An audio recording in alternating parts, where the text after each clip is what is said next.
Okay, we're going to start. Can I ask everyone to be seated, please?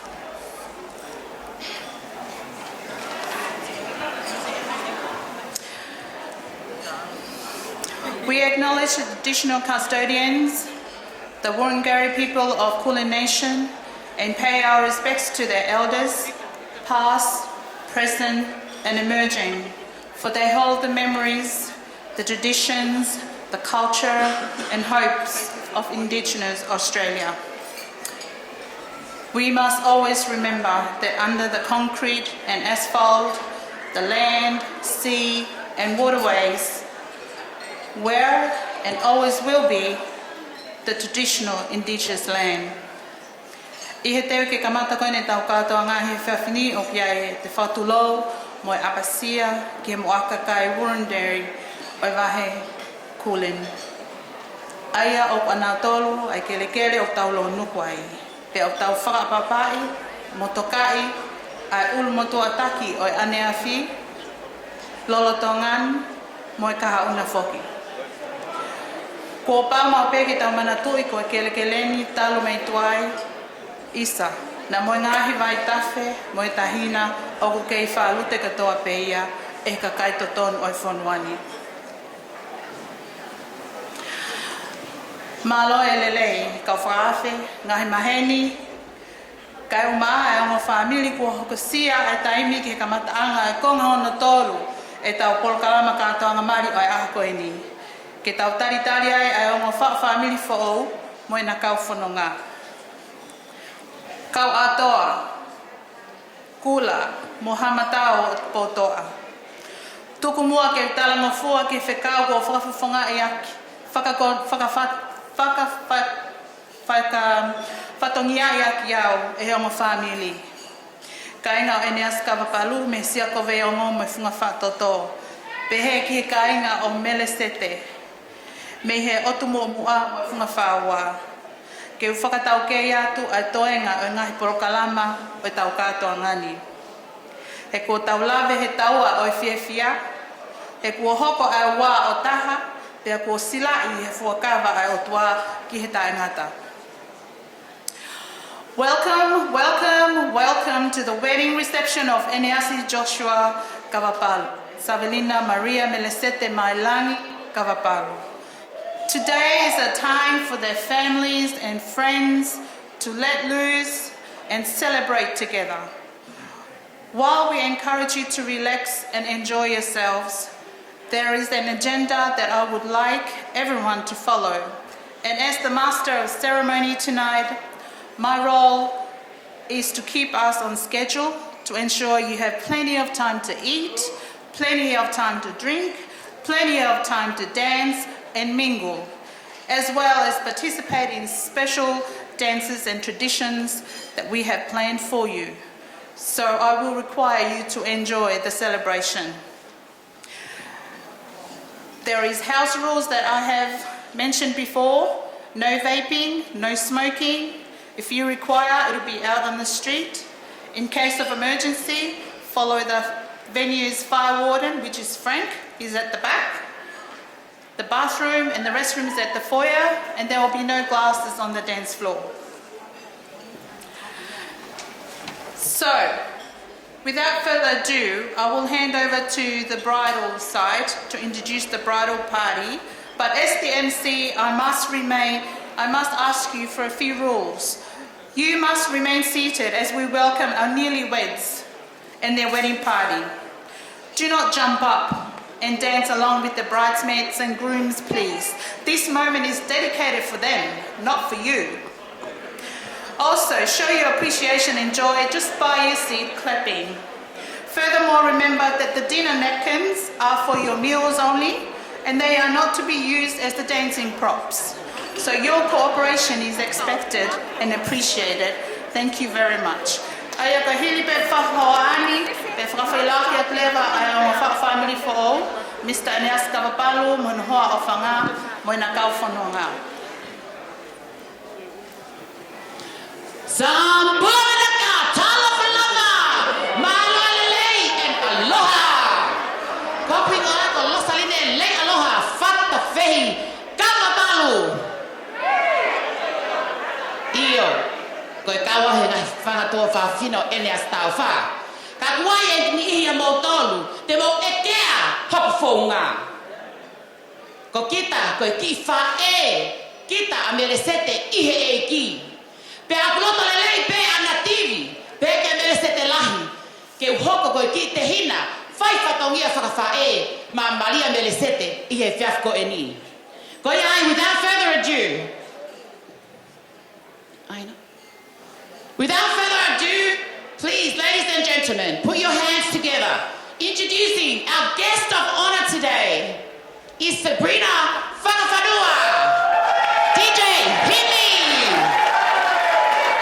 DJ, when I say hit me, it means hit me, yeah?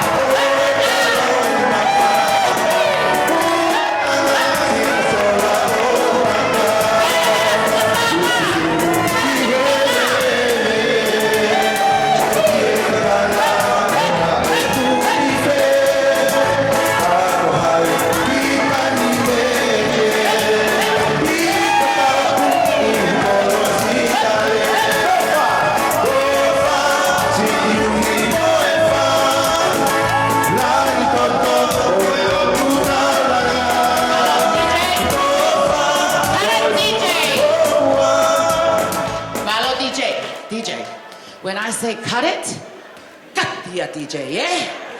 Sai, koe hoko, koe whahuia, oe takasi, ko Eneasi, tau Kavapalu, Materita, Morgan! Woo! Let's go, auntie!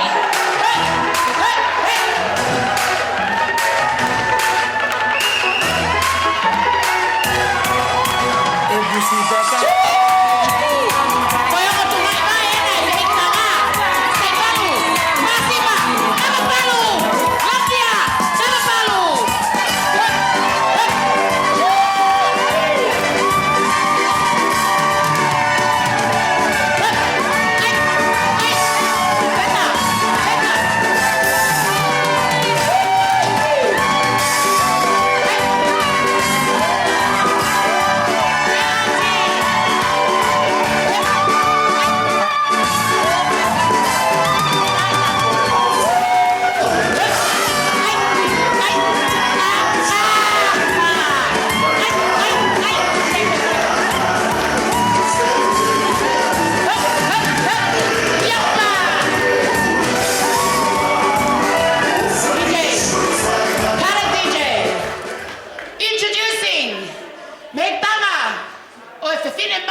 Koe tahine, ko kesaya, mahe! Atu mua, wasa ki tua i te!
Koe whanga ki nieces, mo nephews pēia ai ongo. Mātua a mali, whaamiri whau e aha koe ni. O pia e whanki I whanau me he whaamiri Latu. Koe tau kete e whawhine mali. Wai e whanau me he whaamiri Mailangi. Pea, of course, Kavapalu nephews and nieces. Pea mo ki o whawhine, ai tō whawhine tō taha peo nasa tau wha ko taina. DJ, hit it!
Introducing first groomsman and bridesmaid. Koe tuanga ane ia, o whiwhine Mali. Pea mo e tō whiwhine o tangata Mali. Joshua Mailangi, o tu mōpua, hala tuku Tonga, wafoti ai pe. And he specifically asked me to say that he's also from Maryland.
Aku hoia, te mo na tili tutuila.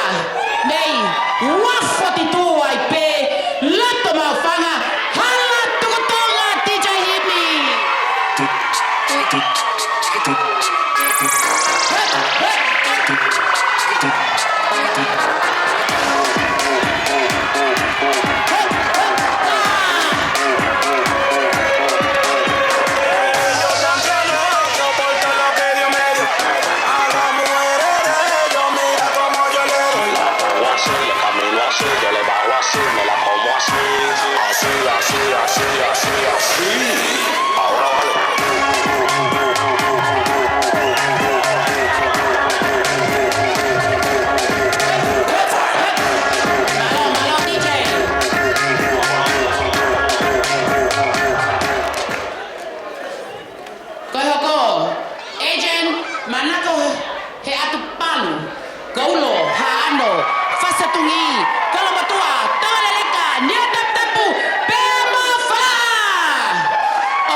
Of honor.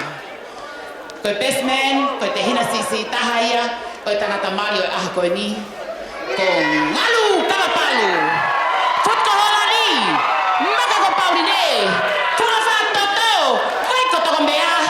Kaka matua, seko emo, tanga tutolu, pea toi hare wa ia.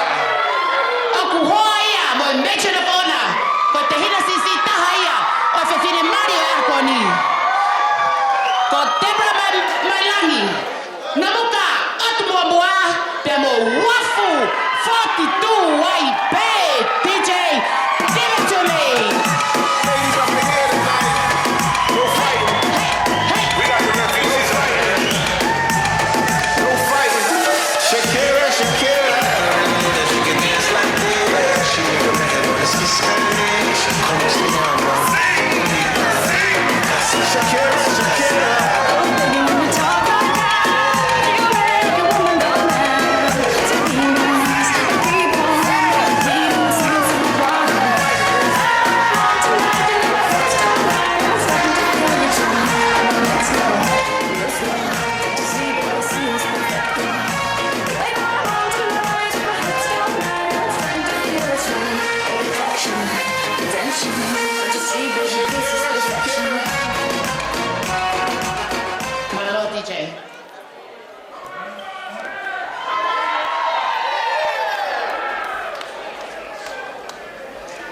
DJ fa Moimoi tamai ke ki tau tari ata ki tai mai ki fas ke tau ki tis kia kai, ore ke signal mai ka foto tu DJ.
Malo DJ, ladies and gentlemen, please be upstanding.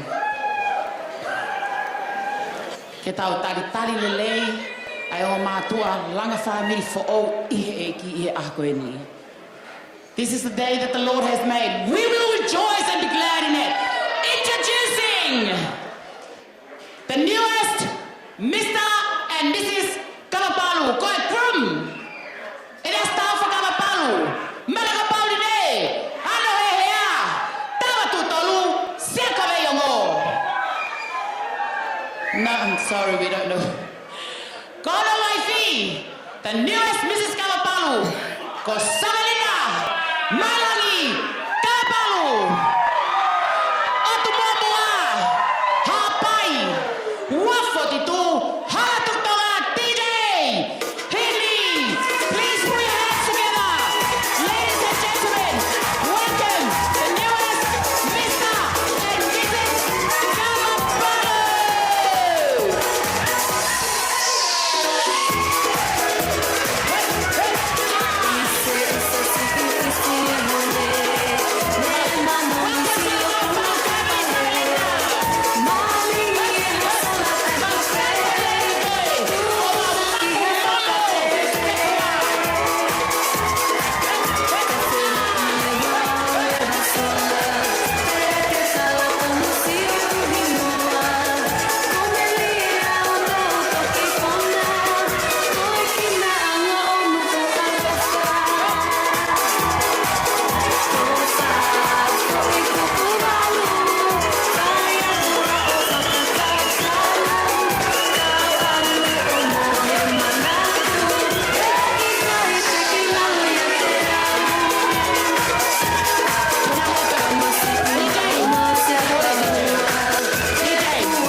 Can I please have everybody that's standing in the middle move to the side, make room for the groom, the bride and groom to enter, please. Yeah, that's what I'm doing. Can I have everyone stand back, please? Terena vielä hoko fupu hotavala. Kataki. Okay, DJ, hit me.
kātaki. O lava atu ke mo na whaanga.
Si kau whakaolunga Tonga.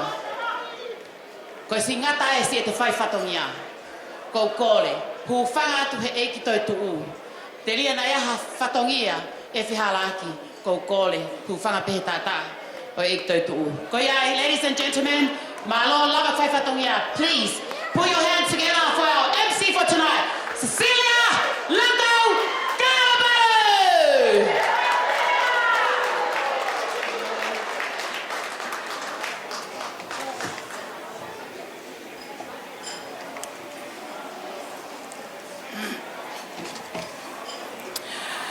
Malo apita ko e kongon tau hokot ki ai te whakawhei ai whaiha tau lotu kamata te whakawhei ai whawhikau pule o seas toka e kolo e kalais te wahenga Victoria whawhikau toni ki o kata ke ne whaiha tau whua lotu e kamata ke tau katoanga o e whiawhini.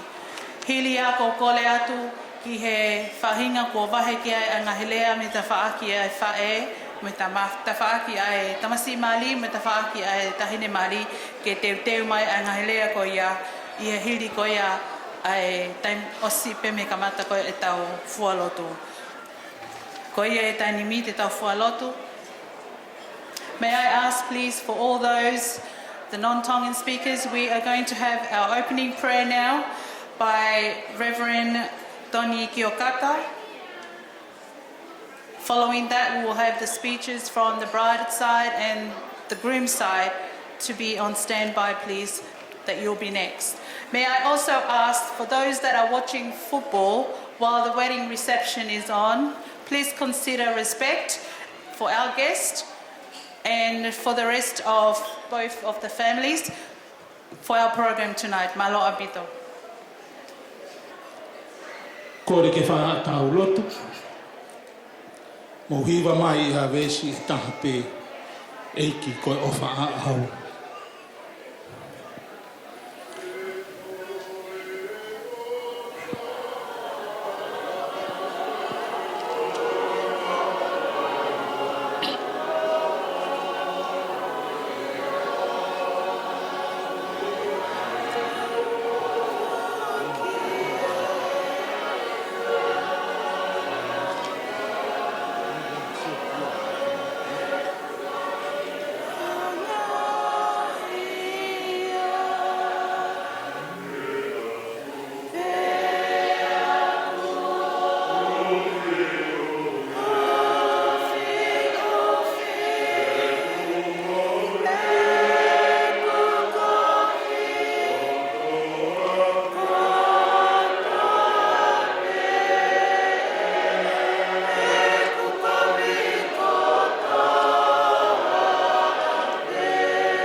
Ke tau lotu.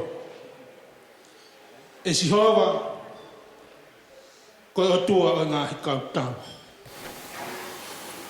Koe o tua koe o mamani pia ko mau o tua ai a Fiona. Koe aho eni nā ke kotofa ke mau fia mo ne ke ne kai. Ko ke whakatahata hai mai, ai whanau a hau eiki mo haa matapure. Ko mau whakatahata mai mo kau taula eiki, o ngā aue ai a Fiona. O ngō whamiri e, ko hui ko e whakakoloa pia mo e tāpuaki o e aho, ko ke whakahoko, i he ongo me amari o e ahko eni. Pia ku whonu ho maulo tō he fia. Talo e kamata e tau whiohi, mo e tala noa ki he ofa. Pia mau whanga mo oni, tā koe ofa ko koe kalaisi. Ho ia teki mautolu he whiohi o tau whai, o ku hoko ia koe tāpuaki, mo e monu ia, ki he ongo me amari o e ahko eni. O tua mafi, whakawhetai atu ki a Fiona, he langa whare fo ou kua ke whai. Ko whiwhia ai e ongo whamiri, pia whiwhia ai mo e kāinga ko toa pē, ko mau flow nuku mai i ho ao, ki he malu o e whare ko eni. Ke tāpuaki i mai e siova, ai mea ko toa pē o ku mau whai, o hange ko e tāla ko mau whanongo ki ai i Saione he aho ko eni. Tua mafi e, whakamore ala ai a Fiona, ke tāpuaki mai ai mea tokoni ko teu e ongo whamiri.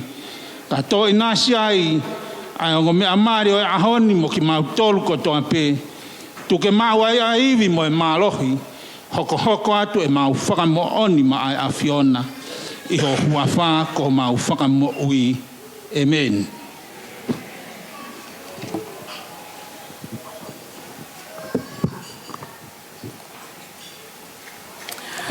Malo apito, ko e kongon te tau hoko atu ki ai, ko e whakawhi atu ai tangata mari, kai pehe ki he whewhine mari, ke whakahoko e lewa e nā fuafua dance, ko ngā koe api e taimi mo ngahi whililiwak pia ki polo kalamasisi, ka i he taimi ko ni te whakawhi nawa ke whakahoko e konga ko ia pia tau toki hoko atu.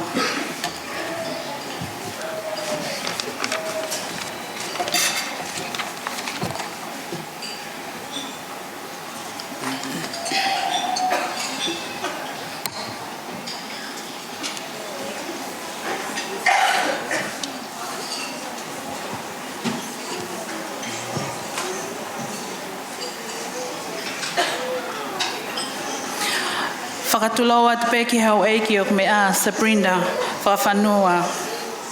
Seuke, ka ia tori kakala tamsi me apu kawakaola. Hamusi pe ai whai taia monia paku moi to i moi wakatau mai.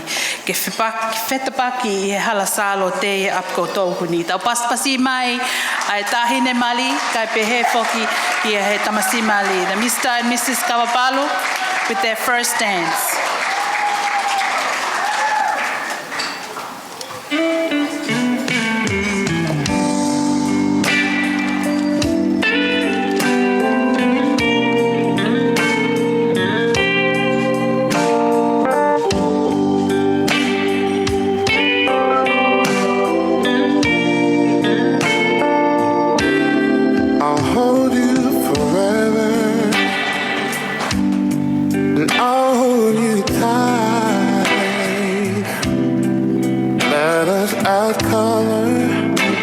To the world that we see black and white. Tell me your dreams, so I can dream them too. And when you wake up, I'll be there right next to you. I just want you. All of your butterfly kisses and light. I just want you, babe. So I'm gonna tell you how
be lovers that'll let go when things get rough. I'm not saying we're perfect, maybe perfect from far, but if love was a mix, then that makes it right where we are. See, I just want you,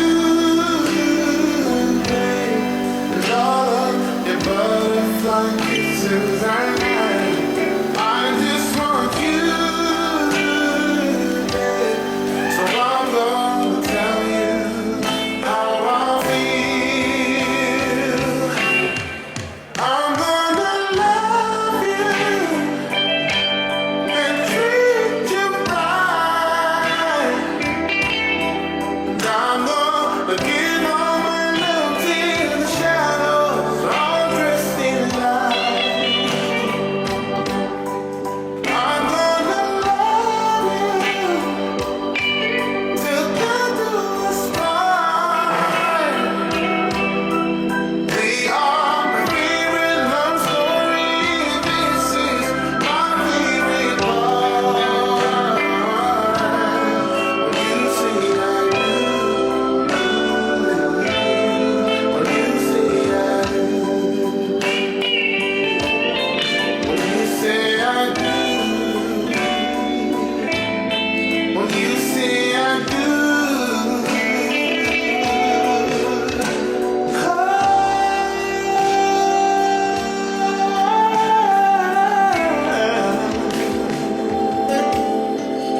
When you say I.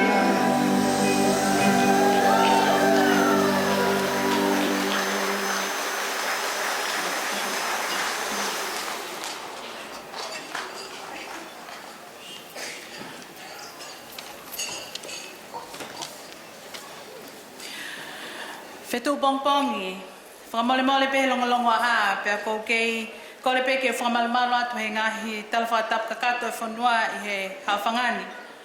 Ko tuko e whakapaapa ki hau eki, ai ok mea, hatak lotu, mo kau whakawhaka langlang ko toa pe, whamiri mo maheni, ka unga tu pe I hok whatongi a. Ko pingoa ka sisidia lau Kavapalu nuku me ap ko nuse la la to Brisbane. Ko tangata eki a Eneasi Kavapalu, tangata le kepa, ko sisi ia he tangata eki ne tane tal Kavapalu ko ne pekia. Pea ko nau e family ke hoko ko MC ko whakatau ke polo kalama ke tokoni ke whakamaunga taha pe tau katoa ngā ai ko fia mo pāma vava mo hiki tue. I he ikona ai whiofa aki ko ia kua whakahako e Eneasi pea mo Melesete I he ahoni. Ko ia ko whakatulo atu kai tuku peke tataki atu ake tau katoa ngā e fia. Aki a rea I ka rea o pehe ki he tau keia o tumomu a. Funga whaua, ko I honus palataha mo sis fungan hei lala na mo poretaki ake he katoa ngā. Kua luva ia ki he ahi moivu ngā. Hoko ko hono no noo I he hao whanga. Tue ki aisi ako veionga mo funga matoto. Tau whana pe ki he polo uto. I he lolotonga ho mo me ako ni e ku tuwha mai e tau entree. Pe I he taim ko ia ko kore atu teu mai a rea ko e whahai ai whiwhine mari. Ka pe he whoki he whahai ko ia a tangata mari ke whakahoko e te tau turi pe ki he taimi. Ko I ngā ko e taimi ai whareni. Ko ia ai mo maulelei pe mo mea tokoni, kai teu mai ngaherea ko ni ko os whakahoko atu malo apito.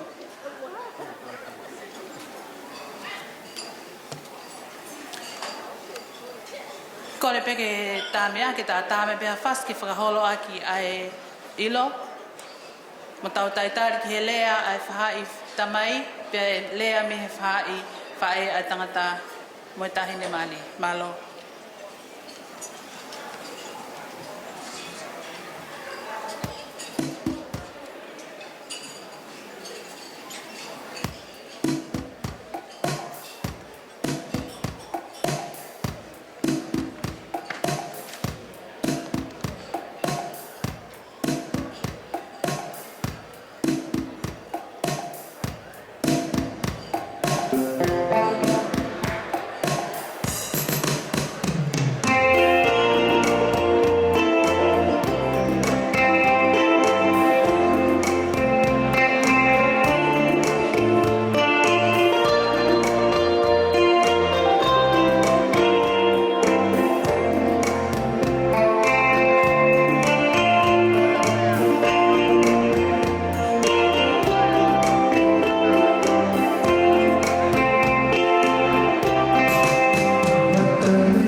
Whatap ke awhio e o toa mawhi o wawhio e o tau lotoro Tonga.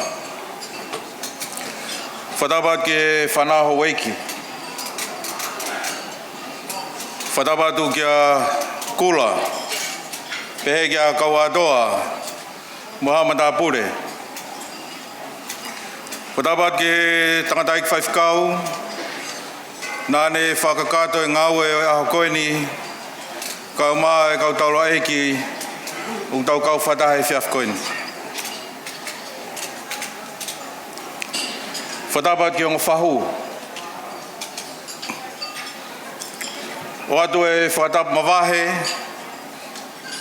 Ki o ngā manusiu e aho. Kau ne whatahataha ki tau tolu. I he aho koeni.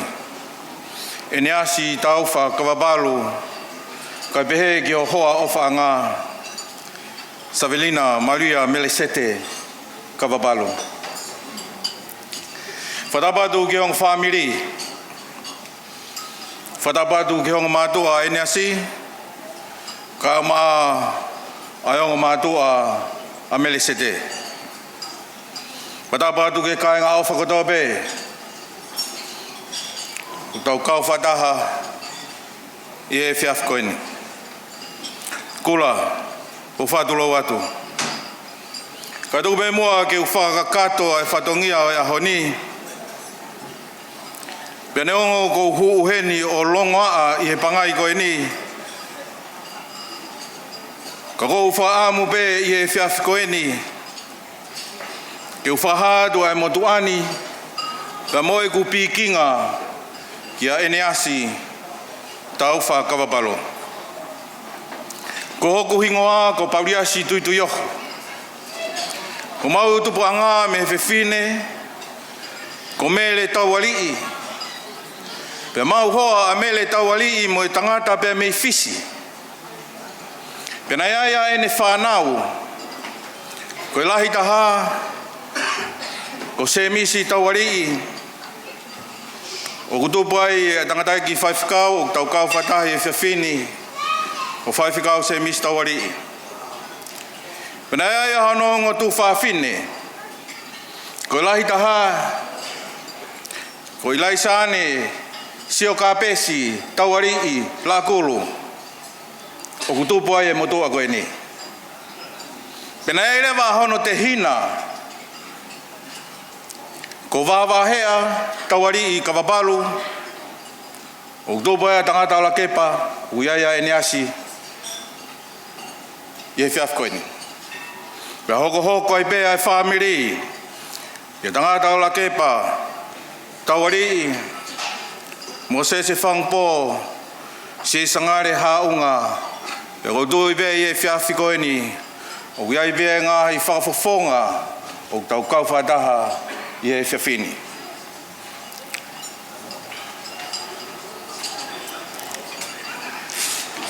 Kula e whiawhi koe ni. O whamawhana ki te au i hahoni, i he anga, I hanga e whaiwhe kau o tōtō i ai wholofola. Pe koe pula mo ui o e aho koe ni. Ka koe amataki loa i ai whanonga ngā. Koe se pita i ai whanonga pa mei taimi ki i tāniti. Koe ahoni. Ko tau ikuna. Ai whau whamiri fo ou. A Eneasi tau wha Kavapalu. Pea mo Savelina. Melesete Kavapalu. Whawhirai. Ka te tau tau whawhirai. E tau whia. I he whotūtū pa mo e palan ngāue o tua. O ne whahoko ki ongo whamiri. I he whiaf koeni. Eneasi tau wha Kavapalu. O mahu inga. Ai se pita nai whaki. Kia te koe. E whanau i koe, he whatua ho whehuhu. Pea whakamana wai koe e he otua ke hoko koe tamai. Melesete Kavapalu. Koe mea tatau pe, na e whakamana wai koe Ke hoko koe whae. Tobe mua e whiaf koe ni. Ke urea whakatamai atu Eneasi tau Kavapalu. Koe wholo mo ui. Nā tau whanongoa pe me saione aha koe ni. Puke ia. Puke ia he koe amata ki loa ia ho whanonga anga pe mo hoki family. Ke pā anga ngaru. Tōna i whaifkau. Ko whamalo atu. He mau koloa lelei. Ka koe wholo mo ui. Ko whakainasi aki. A Eneasi. Pea mo Savelina. Kavapalu he ahoni. Kola i e whiaf koe ni. Hei kai ke utoi whakaloloa he ku api e taimi. Au tala manua atu Eneasi e whiaf koe ni. Whatawanga peke o toa. Kene kei whake atu haivi pa malohi. Pe mone to whahala. Kia tiki moua. I e whanonga mo whai. Tala manua atu ke honga family. Whatawanga o toa mafi. Kene whafon keres ki tau tolu. I e whiaf koe ni. Kula, ko kore whamore atu. Nā kia i hato nou. E fua whatongia aha koe ni. E whamore ki mautolu. Ko whanga atu pē. Ia kau whakalawa o tau eiki. Whatawange. Ke tau mau ha aho fia. Pea whonu i he keres ia. I he aho koe ni. Lewa e rea tua whātu.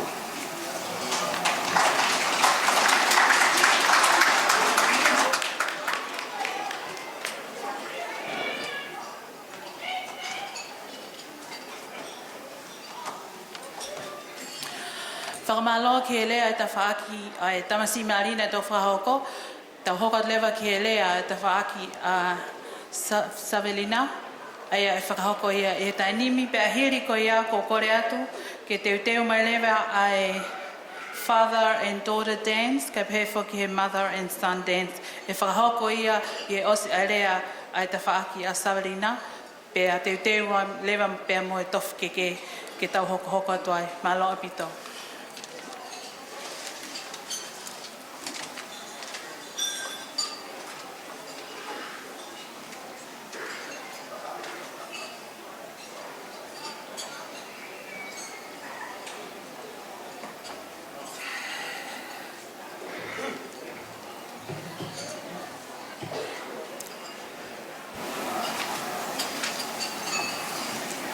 Whakatapu ki he o tua mafi. Ono lau maaria maanioni. Whakamalu. Tau kātuanga he a koen. Whakatapu ki he ho eiki. Sabrina whawhanua. Whakatapu hen ki he kawatoa. Whituaha. Whakamama. Maha matapure. Whatapu ke hui koe ongo whahu, o mea. Atu e whatapu ke hui koe whaifkau, na e ona whatongia, koe aha koeni. Whaifkau sales whaupula. O maa whaifkau toke tā kioa. Pehege whaifkau sea. Sasto kai kolo. Vahenga wawau. Whaifkau patelisi maa papalang. Whatapu hen ki he ngā mātua a Eneasi. Tangata lakepa, pēgia Pauline Kavapalu. Whatapu ki ngā mātua o Melesete. Seausi pe whoki Alisa Mailangi. Whatapu hen ki he whamiri, ko toa pē, o ngā tawhaki. Ngai maheni. Pe moi kaenga kotoa i tau iheni. I he kātuanga whakawhiwhia ko tau mamata, whakamooni. e au tau tui, ko whinanga aloia e o tua. Whatapa mawahe, ki e ongo tamaiki. Whau whamiri fō, i aho koeni, o ko makatuunga e tau iheni, i aho whakakoloa koeni. Kia Eneasi, e kia Melesete, Kavapalu. Kawa atoa, tupe mua ki e whakahoko atu, au whaunga. Ko i ki motuani, tamai ki kolo motua, hala sipu, te sia ko vei ongo, haa whiwhita. Ko kuhingoa ko saia whiwhita, whaiwhikau, pe mi he whonua lahi. Ko e ku whina e ki, o kuhinga e ku whihoko taki, pe mo Melesete. Ko e moko pūna ini, President Malolo kua mamao, se lui peperi mafi, peko ila mutu eni, President Malolo se peo Tonga wheke mafi. Ko e tangata o ko uha umiai, ka ko e tō whewhine o e kukui, tupu mai miai a Melesete. Peko ulawe i he motuani, ni au o kukai ko ku whatongia eni. Ka i kai ke tuko e waka, ka whai haka kau, ko hau pe e talango fua. Mahalo ku omi pe e paralafa o whatongiani ko e kutuunga whakawhaiwhikau.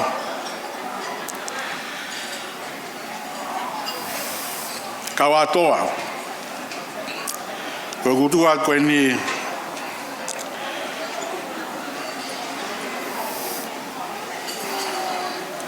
Iok tawhaki no muka i he eku whine e ki. Tuku maha ki whainga maari e. Ke uilea whakaos ka Melesete. I he te waki o e hik whanonga. I he e poki who'ou kone whiri. Ke ne au sia he aho koen.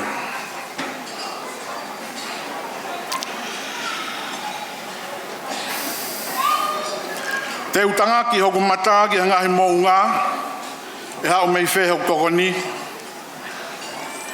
Ko hoku tokoni hoku mea Sihova, ai e nene ngāhui e langi mo mamani. Seu ke e kai te utuku hovae ke ngaue, ko ia ku tauhi koe e kai tene mohe. Wakai koe tauhi o Isileri, o kui kai ke ture pe tokoto ke mohe. Ko Sihova pe ho tauhi o ou, ko Sihova e mehi o tō matau ko ho whakamalmalu. E i kai ke tā i koe he laa he aho, e koe mahi nā he pō. E tauhi koe Sihova me he kovi furi pē, i o tene tauhi o lau marie. E tauhi o where mo whafo e Sihova me he taimini o lau i kuonga. Whawheta i ki he iki, aho ku tau au sia. Tau mātā e langlanga e o tua. Ko Sihova nai tauhi a Eneasi, mo Melesete. Pe ko Sihova nai whakahoko, a hona whakataha he ahone. Pe hange koe na tau whanongo kiai isai o ne, kua hoko ai ua o tahape. Melesete, mo Eneasi. Today marks a significant milestone in your lives. Yesterday you were both single. Today you are a married couple. Yesterday no forms were signed, no rings. But today it's official. Only death will part you. Yesterday's responsibilities were very minimal. Today's responsibilities has just multiplied. Your responsibility, Eneasi, to your new wife. Your responsibility, Melesete, to your new husband. But what will hold your marriage together?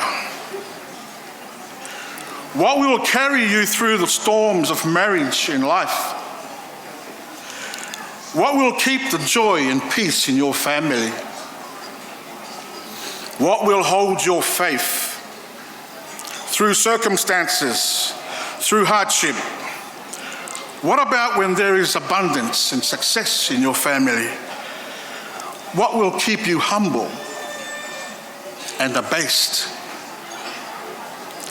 All these areas, your vows to each other, your responsibilities, the storms and hardships, the lacking and the poor, the wealth and the plenty, health and sickness.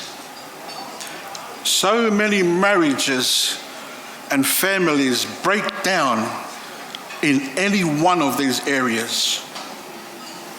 But what will hold you both, Melesete, is Jesus Christ crucified. In 1 Corinthians chapter 2, verse 2, Paul tells us, "For I have determined not to know anything amongst you except Jesus Christ and him that was crucified." It's got to be the crucified Jesus. Too many false Jesus in our culture today. The Jesus of the Bible is the crucified Jesus. If he had not suffered and died for us, mankind, we would not have our salvation today. He can hold your vows to each other. He can be the rock in the family through all your circumstances, through all the storms. He can be the light in the dark days. He can be the forgiveness through the arguments and disputes you will encounter. And he can be the contentment when you are lacking. And he can be the wisdom and humility when you have success and abundance. Do as Jesus did. Sacrifice. Sacrifice is essential in any successful marriage. Sacrifice your wants, sacrifice your thoughts, sacrifice your emotions. Seek the will of God. Melesete, you will find the will of God in his word. Eneasi, you will find the will of God in his word. Keep to his word. Keep Christ-centered. In Christ, your marriage, your family, your plans, your journey, your faith will be strong. The Psalms I read, I'll read it to you in English. I look up to the mountains. Does my help come from there? My help comes from the Lord, who made the heavens and earth. He will not let you stumble. The one who watches over you will not slumber.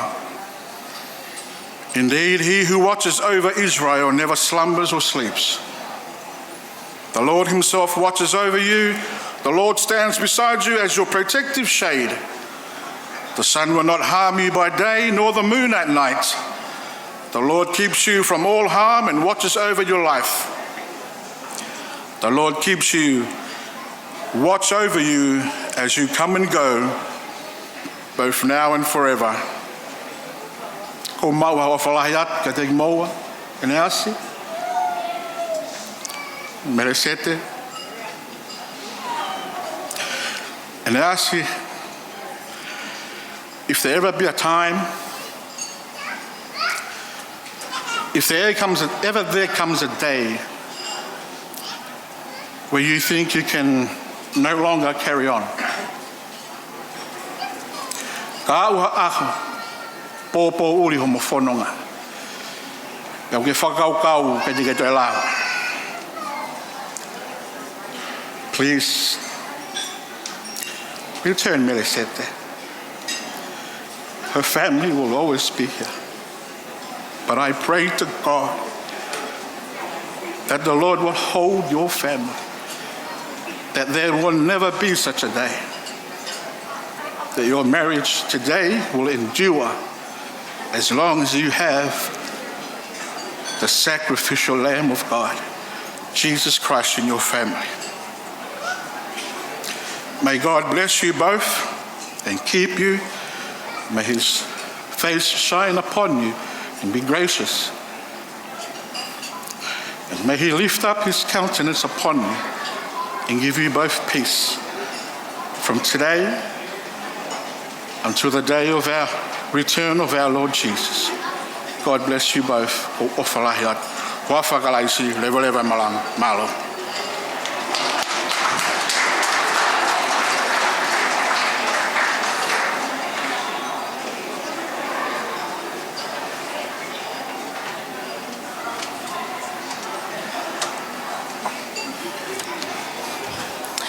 Tau whamalo ko hia ko lea whakawhaofana tau tok whanoho me ai. I'd like to give thanks for those speeches that we have just heard, some wise word of wisdoms and advice to our newlyweds. And I hope they had good listening ears to take heed to those counsels. Te nimi te tau hoko atu lewa ki he father and daughter dance, kei pehe ki he mother and son dance. Aia e whakahokoia I he tainimi. Following that will be the cutting of the cake. Following the cutting of the cake, I will ask the maid of honor and the best man for their speech. So get prepared so we get the ball rolling. We don't have to wait on these few items. So he taini mi te whawhai lewa ai o ngō mea mali, kena whahok mai ki loto ai hula hula, pia moe o ngō mahatua, pia hiri ko ia, e hokot lewa ki he tofi o ena keke. Malo.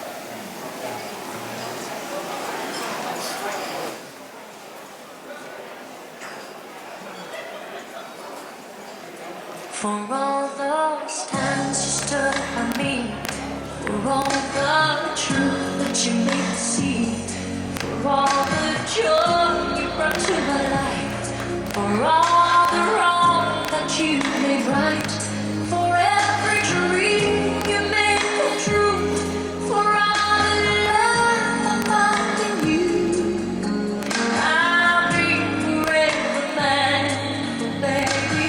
You're the one who held me up, never let me fall.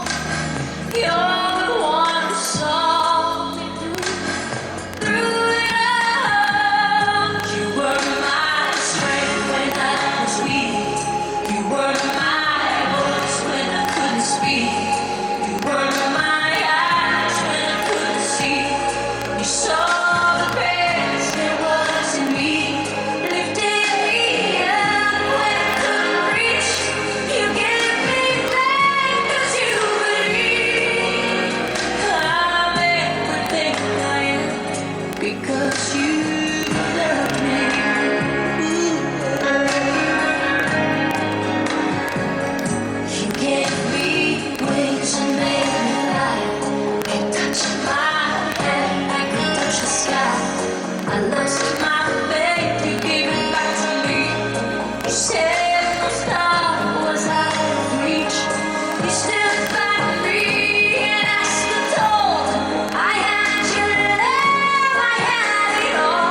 tai pehe whoki he ene whine hiki e na whahoko.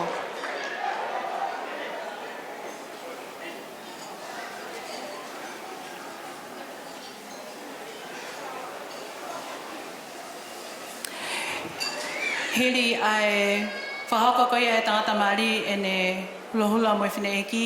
Teu mai ai toast ko ia ai Maid of Honour, pe moi best man ke whahoko ia i hili pe koe ni.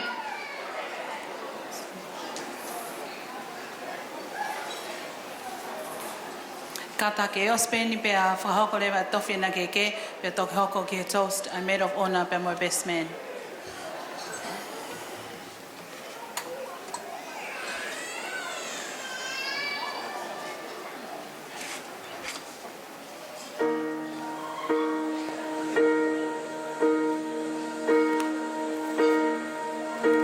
When I am down and oh my soul so weary, when troubles come and my heart burden me, and I am still and wait here in the silence until you come and sit a while with me.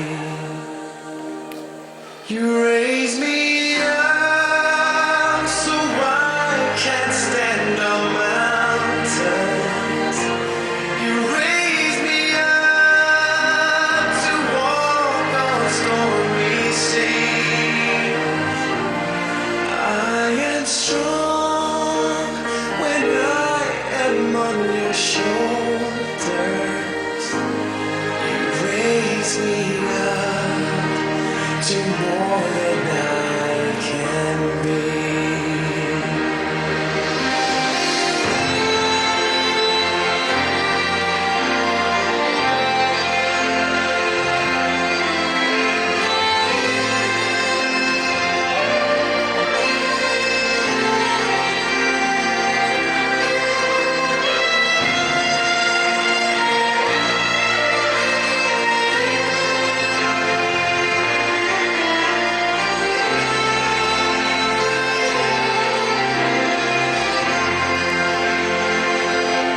You raise me up so I can stand on mountains.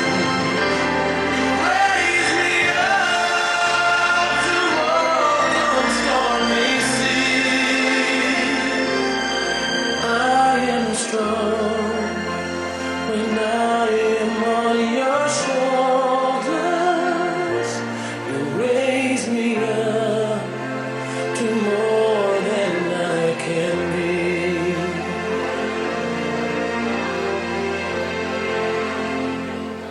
You raise me up so I can stand on mountains. You raise me up to walk on stormy seas. I am strong when I am on your shoulders. You raise me up to more than I can be. You raise me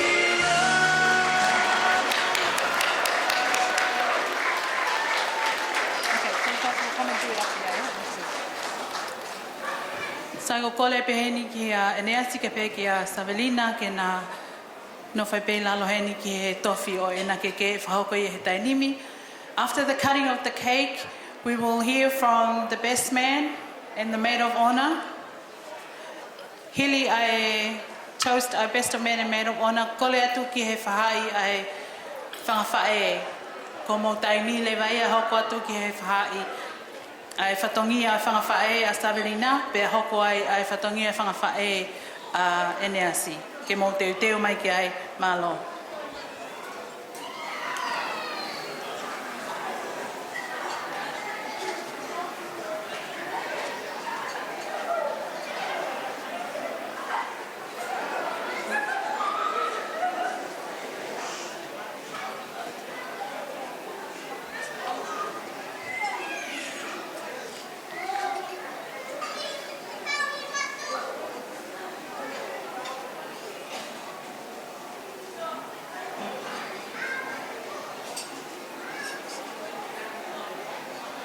Mo paspasi mai o mea malingi.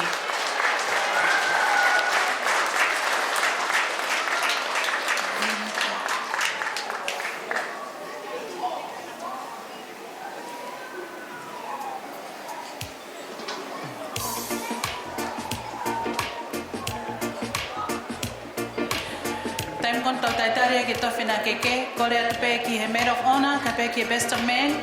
You're coming up next after the cutting of the cake. Following that will be the duties of the mothers of Savelina, followed by the duties of the mothers of Eneasi. Mo te teo mai kia e kata kamole mole.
Savelina, Eneasi, you're welcome to take photos at this opportunity, this short time, to take photos with the bride and groom on the cake.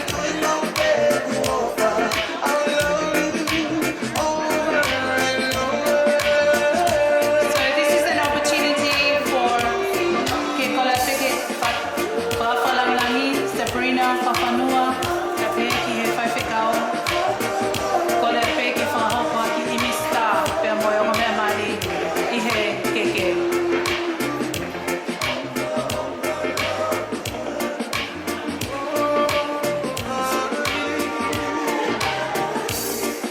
Savelina, abbiamo Eneasi, whahaka ki mista, abbiamo Sabrina, whawhanua, whamole mole. Teu mai a maid of honor, abbiamo best man, koe Oceani, abbiamo hoko, pia follow ai whatangia ngai whae.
atu, mo i ngā koe tau taimi.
Lava mai ki moa.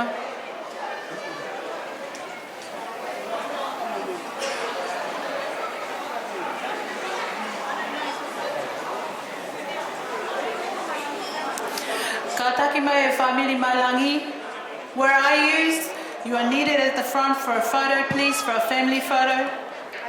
Te teo mai pe my siblings o Eneasi for a family photo as well. Pe kone hili pe ko ia ko e lava ia e tau whaita ka tau hoko at ke tau polkalamak hoko. Ka tak whamore mole?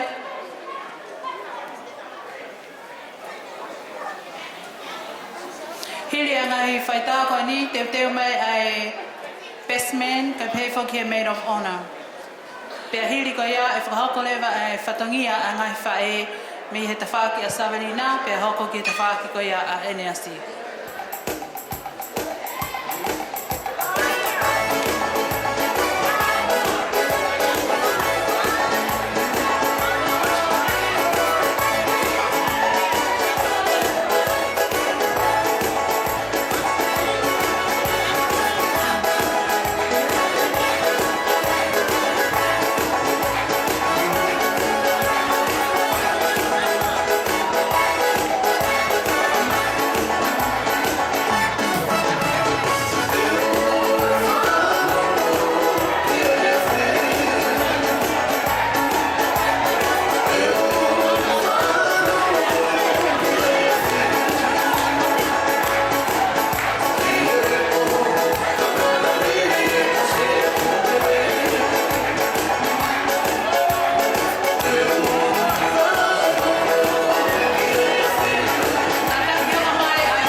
la ko whanga whae ko ia a Eneasi. Ka wai pepe mo e whae tangata. I he to o tā koe ni. Hoko mai ai te mai best man. Te mai mo e maid of honor for your speech. Te mai family whae a Savelina ke whakahoko mo whatongia. Te mai family whae a Eneasi. And later on? Okay, I'll just cut to the presentation. Okay, that's fine. We'll just go to your thing then.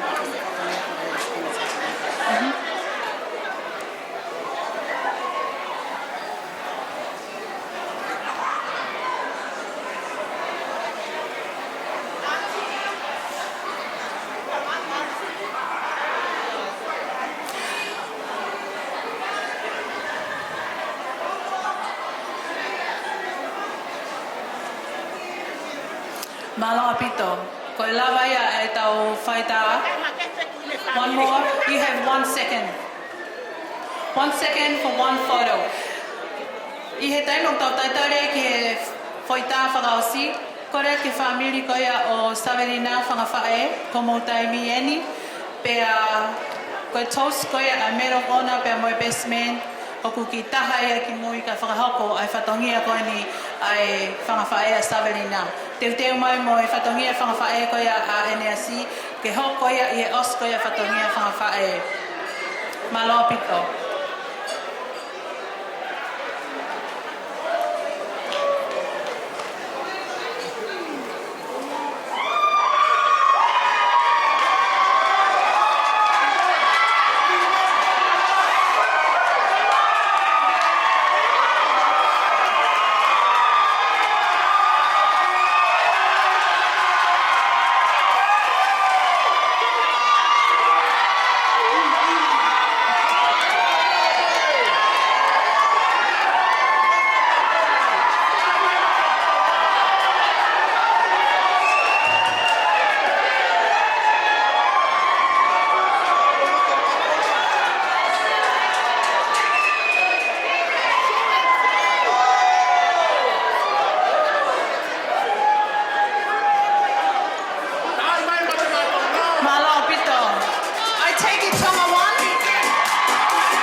Mokatak for Moimoi. Family whangawhae ko tape a Melesete Mailangi Tonga.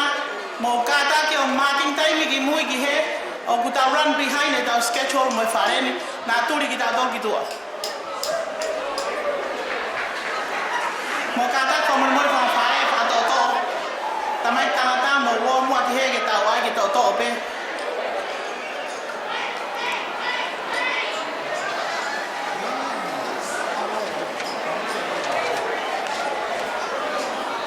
Whakaturo atu. Tala mo kapui. E whai ki tu atu. Tuku ke uhu whangatu. E he tala whatapu. Ko osi hono a whaki.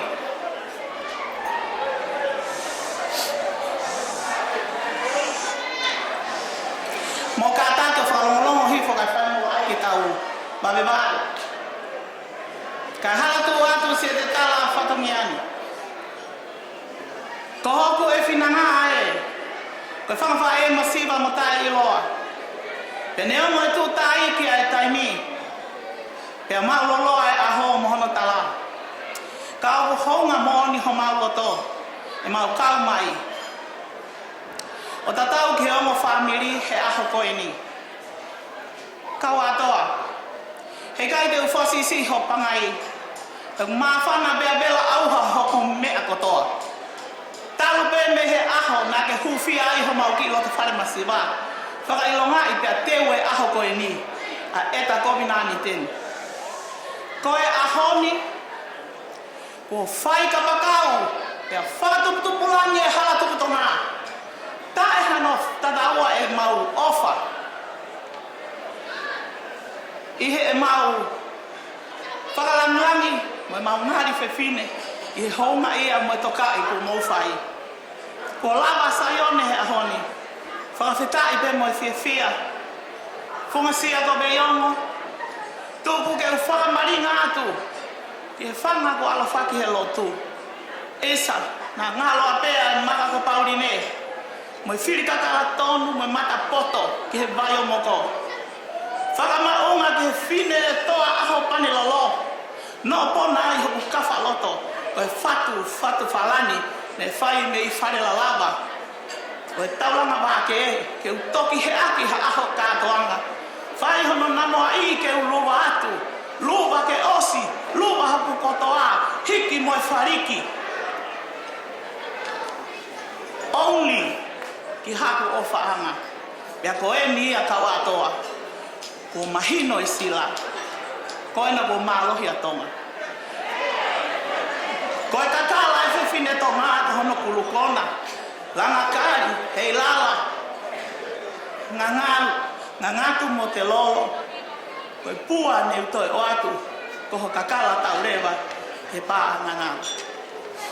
Koe o wau keke Mario Savelina, Melesete, Kavapalu. O kui ai e keke whakalangi o e aho, honga ia ho mauloto, he tuku ho taimi ka ke mea mai, ke whakalangi e ki kātoa ngatu a koen. Pea moho o fofonga ofa he taimi ko toa maulere atu. Whakaongosia i e wheituuna. Koe keke whakalangi o e aho. O kuhiki ia.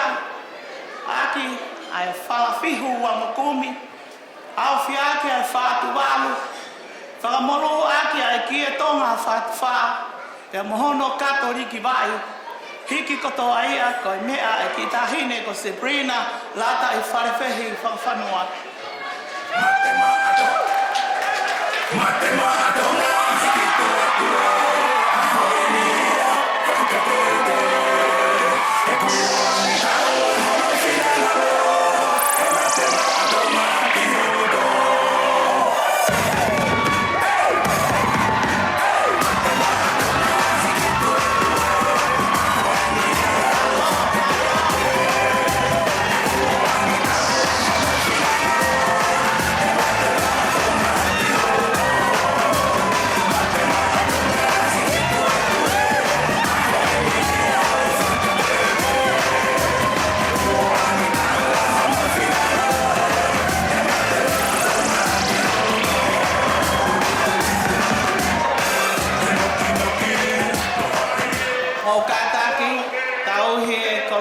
Savelina Maria Tonga, mo ave ki tua koloa Savelina tauhi pa tauhi ke malue.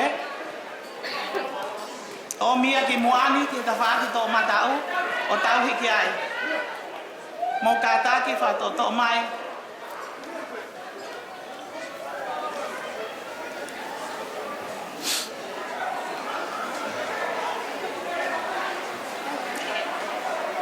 Ko e tu muaki o e keke.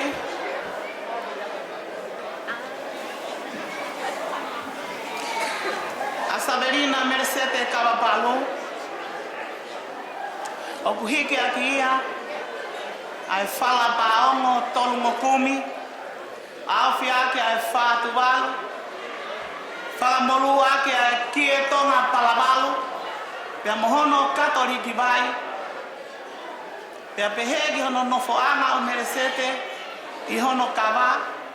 Ko e whala ua mokumi. Au fiake ai ngatu toka wanoa. Whakamolu ake ai kia Tonga whatwha.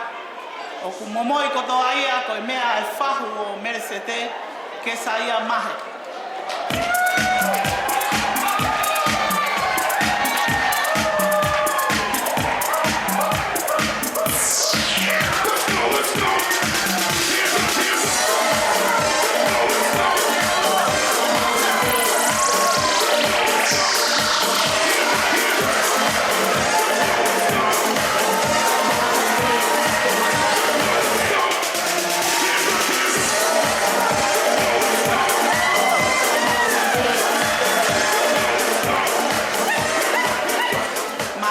Malo, ko hai o kutau he koloa koe ni, whio whaki. Tau he koloa a whahu ki tua, ka daki.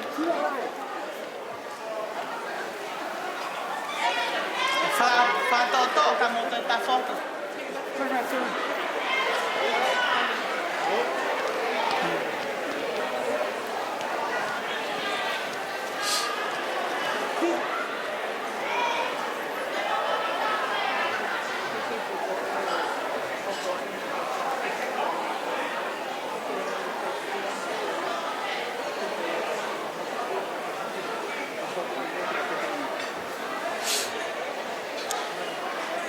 Koe keke hono ua.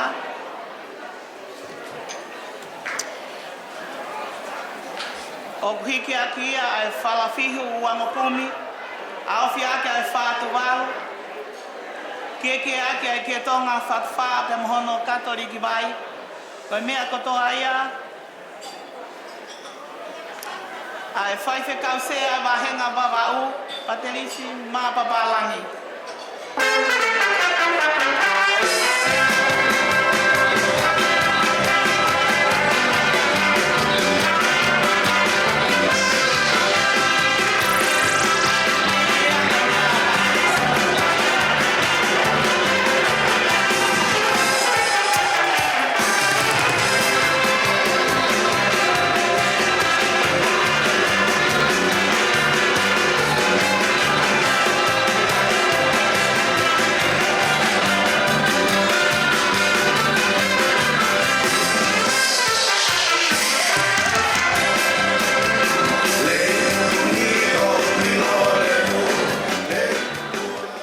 Malo tau hia koloa e whaife kau mo katak whamorimori ke whatoto.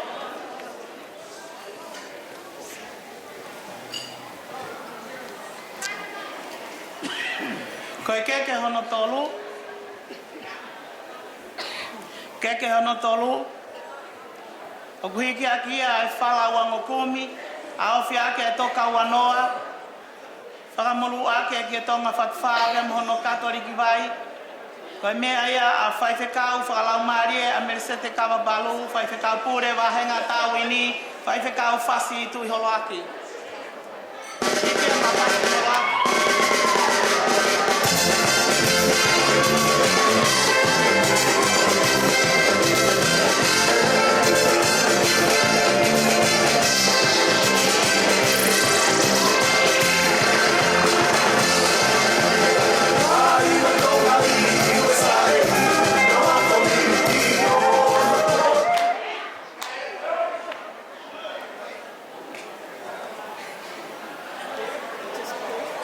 Ko maa wia.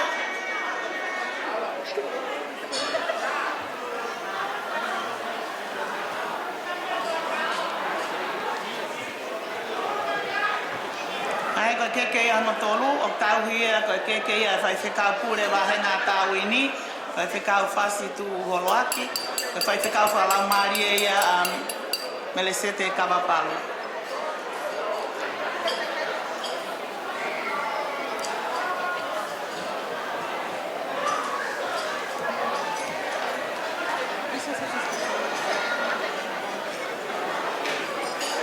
Kadaki ti chei ta mai mua fasi e hala tu Tonga funga pa wa hala holo mui ka ngaku te te funga pa e wai ki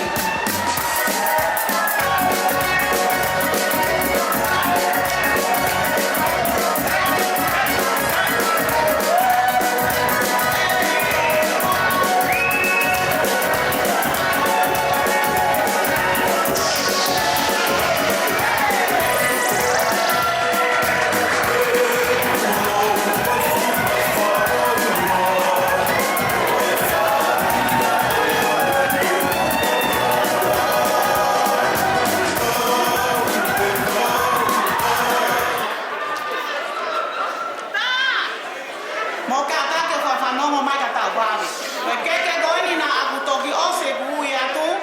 O te keke tauhi mai ki loto ki he. Koe keke whika tolu, koe keke ia ai whai whekau whakalau maari a Melesete. O tauhi ia ma e whai whekau pure wahenga tauini, whai whekau whasi tu holo aki. Aia koe whala wango kumi, a o whiake toka wanoa, koe molu ake ki Tonga whakwha, ka mohono katoriki bai. Mahino? Mawia? O osia? Okay. Ang tau hoka doon ke wha? Katabi ko hai me tau he keke atolu.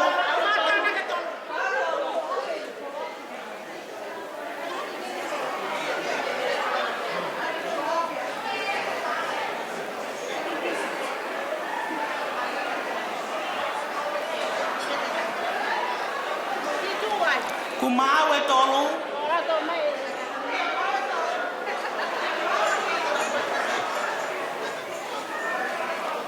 Mau e tolu. Mau e tolu. Tau hoko atu. Keke hono wha. Koe keke hono wha.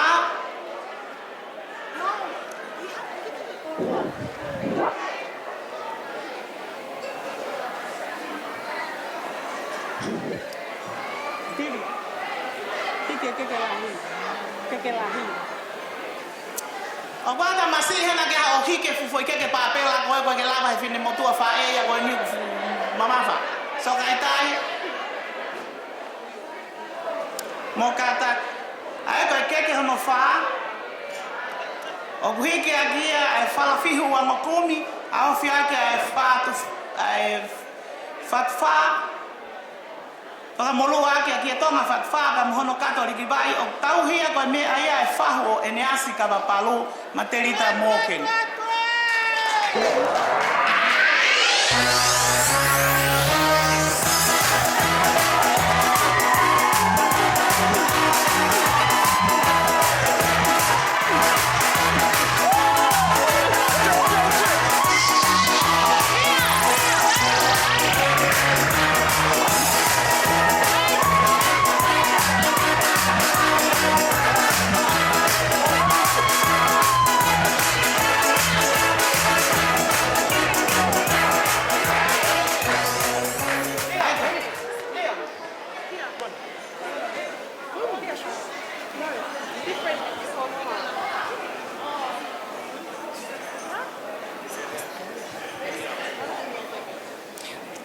Tau he keke koe ni hono wha, koe keke ia e whaho Eneasi Kavapalu, ma terita moken.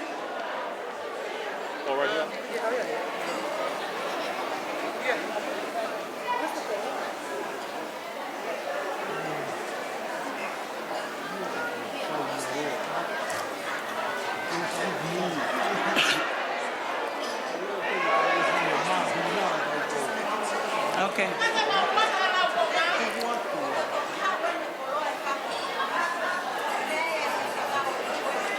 Ka kofe ia keke koe o e whahu o Eneasi. Kofe keke. He? Ikai ai keke. O stauhi. O mai rewa koloa e whahu o Eneasi ki loto ni kata. Kai ngari funga whaua mon ka whai whatongia koe ni.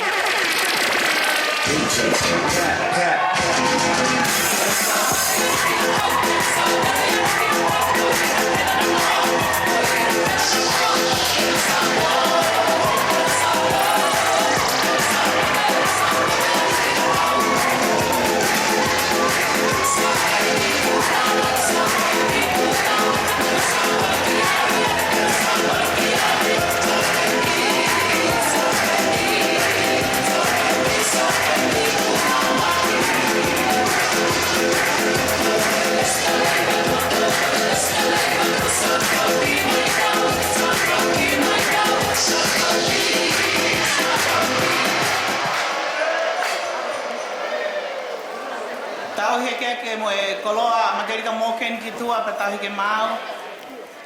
Siuta mo mone mo kata ki hiki ai peo tau hiki tua whamore more.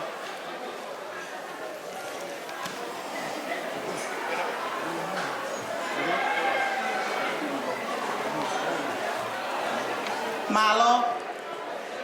Koe koloa ini hono nima, keke hono nima.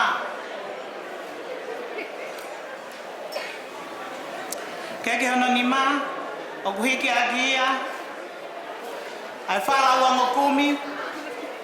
Awhi ake ai toka wanoa, whakamolua ake ai whatua malere, e mohono kato teu. Tauhia koe mea ai whaiwhekau siasi o Mooni Reverend Felice Palu.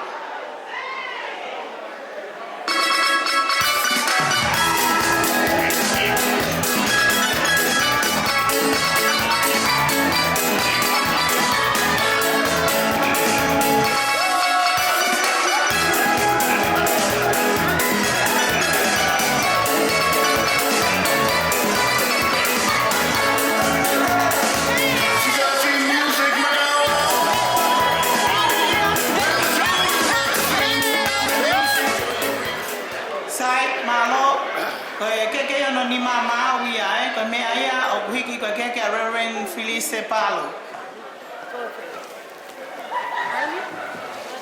Mo kata ki fa va se ko tau tolu pe.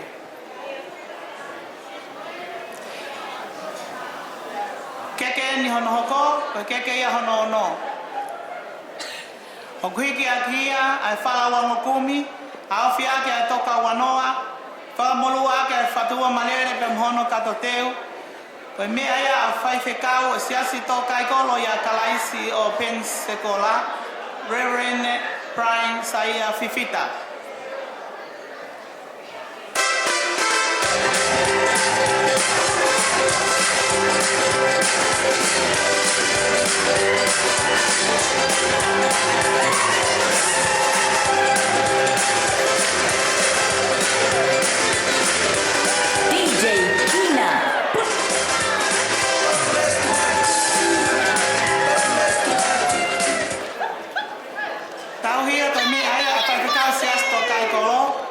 Amo whanonga mai.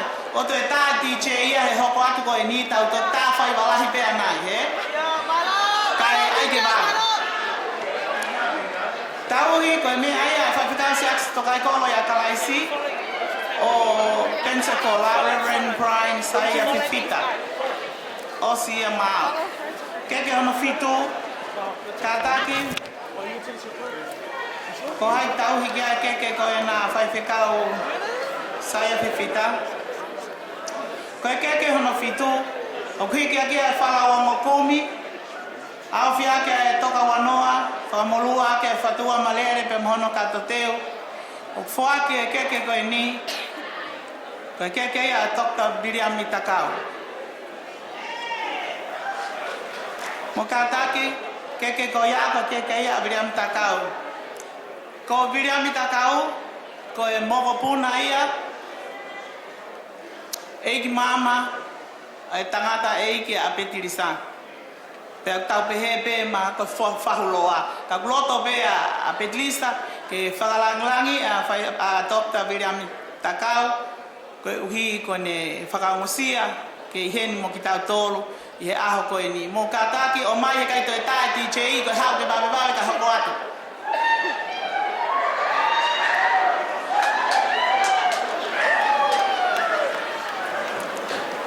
Ko hai tau hiki ai e ke a bira a Dr. William Takau wha Moimoi.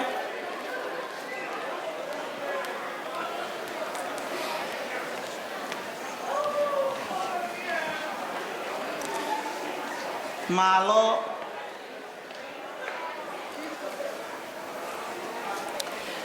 Ko ke hono walu. O hiki aki a whalawa ngokumi.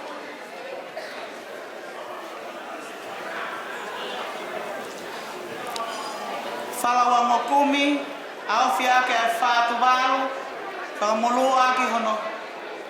Ki e Tonga whakawha, e mohono kato teu.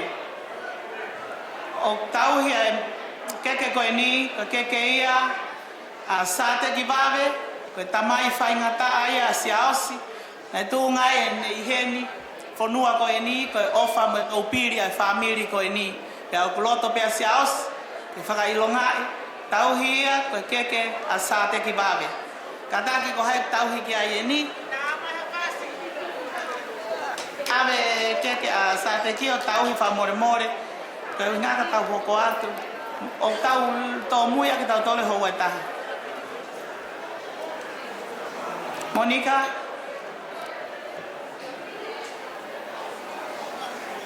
Pauline?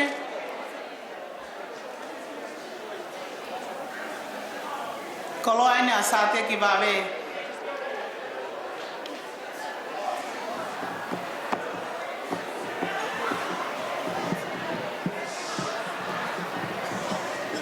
Koloa sa te ki wawe, palawa ngokumi, awhia ke whātu wālu, whakamulu aki, e kia tonga whakawha pe mohono kato teo.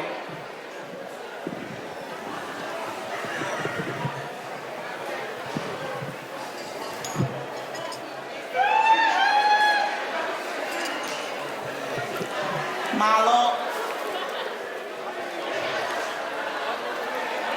Mo kata ke tauhi ke tawhāto ma tau ki he.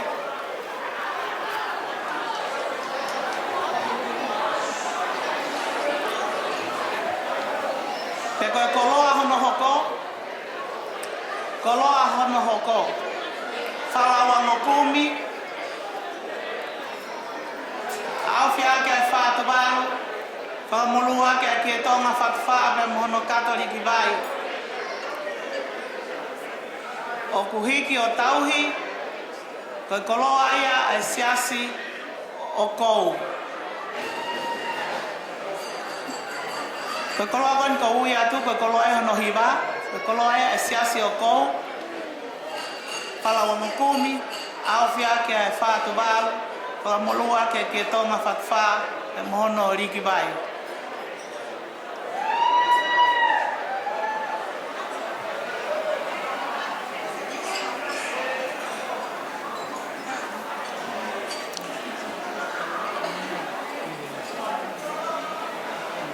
Koe koloa koe niu tauhi, koe koloa ia a se misi makisi pe mo siasi o kou kataki.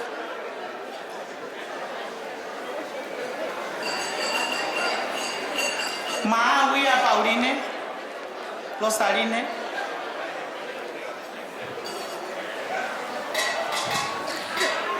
Pe au bia erewa pe mo e koloa koe honga ia pe mo e toka.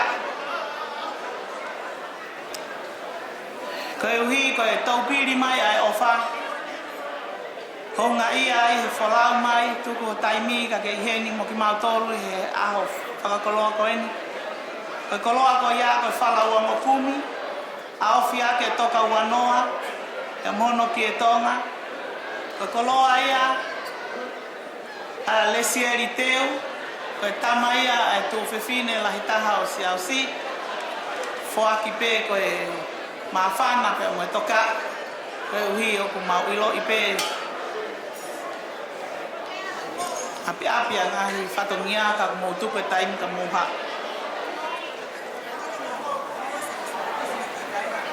Kasi ui ia.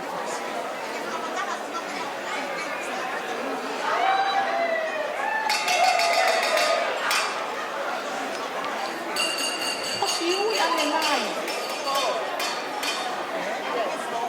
Kasi ui.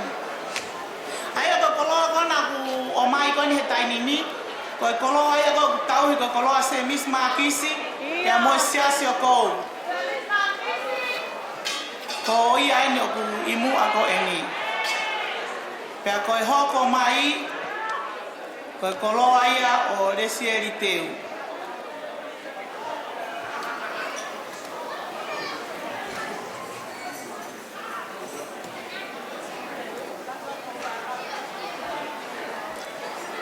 Malo, ai koe koloa koe ni o tauhi koe koloa resieri mo whanongo mai. Whalaua ngokumi. Awhia ke toka wanoa. E moi ki e tonga.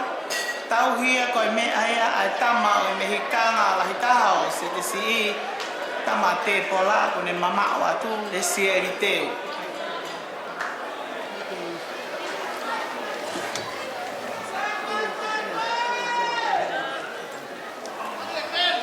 Malo. Sai. DJ. Ka tātātu kuen. Pea ke toku. Tā I mai aho tau whasi. O tā wā mai eni. Ke whakaosinga.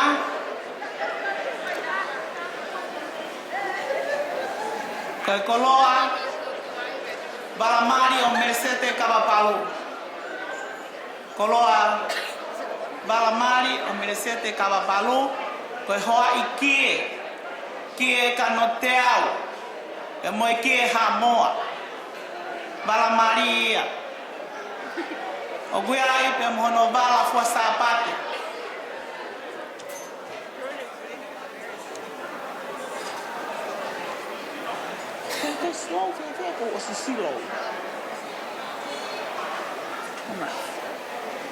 Tata ki DJ ta mai hafas.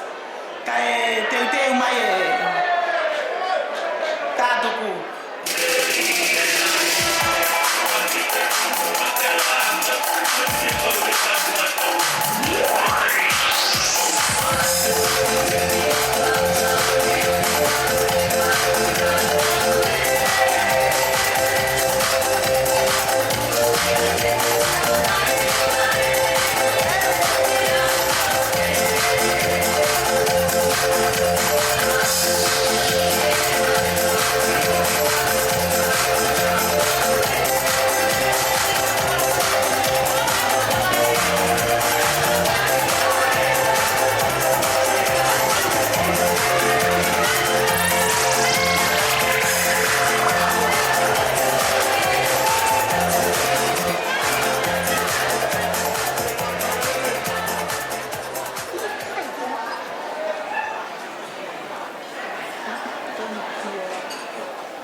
Ka koe koloa whakaosi.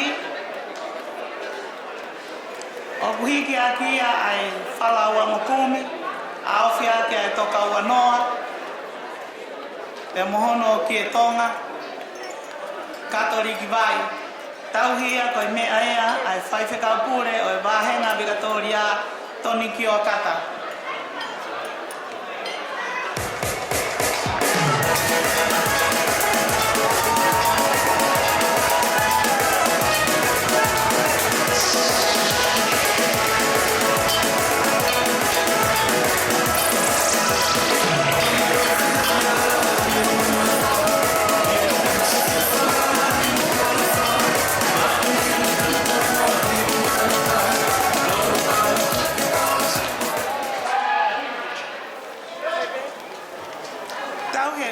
Tau he koloa koe ni ka tata molimoli koe koloa ia e whaiwhekau e wāhenga Victoria. Whaiwhekau pure Toni ki o kata.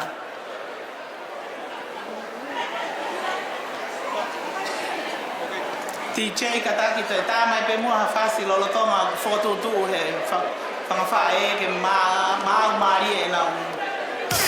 Tonga whakasi.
mau no foanga.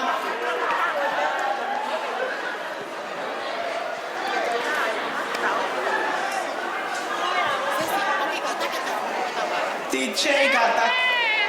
Korea tine ta mai begi fasi hala tuku Tonga. Kai ta begi whaka holo aki e nau whetupu mai ki loto e whatongia e toku whakahoko atu rewa. Wha more more.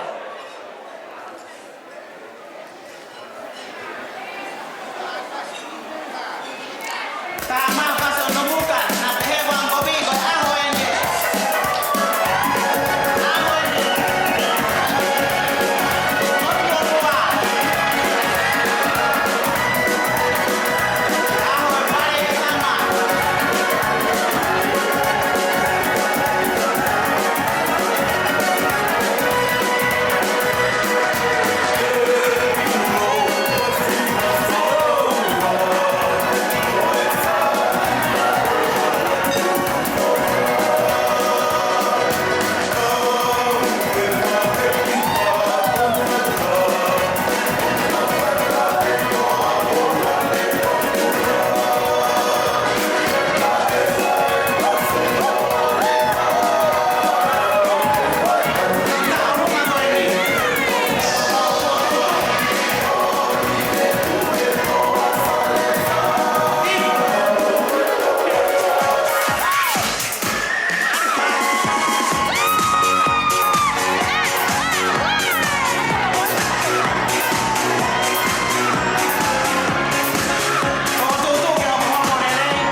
Mau kata ki wha more more whanga whae. He kai toi tā atu ha whas. O mau kai e mo tole taimi he te taunga. Whai mo whetuku mai me aki loto ki he. Ke ai ke wawe kai hoko mai e whahai e tangata.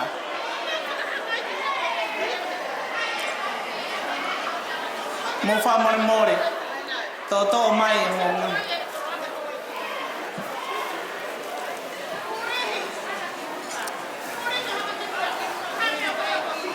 Kiwi.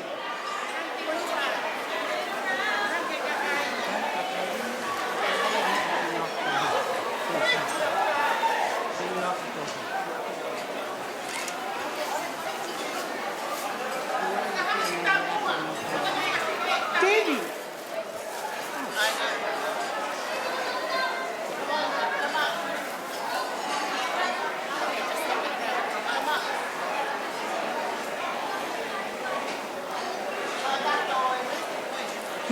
Malo van fire.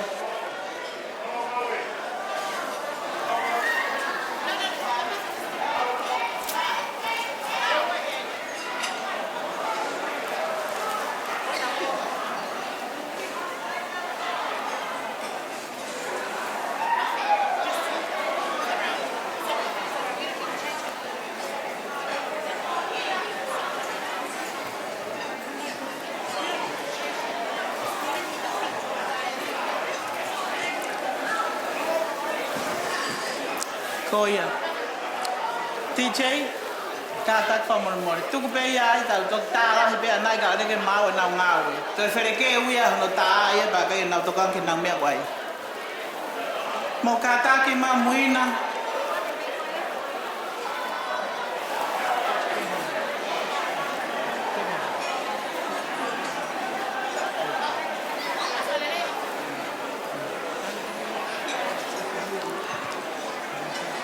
Sia.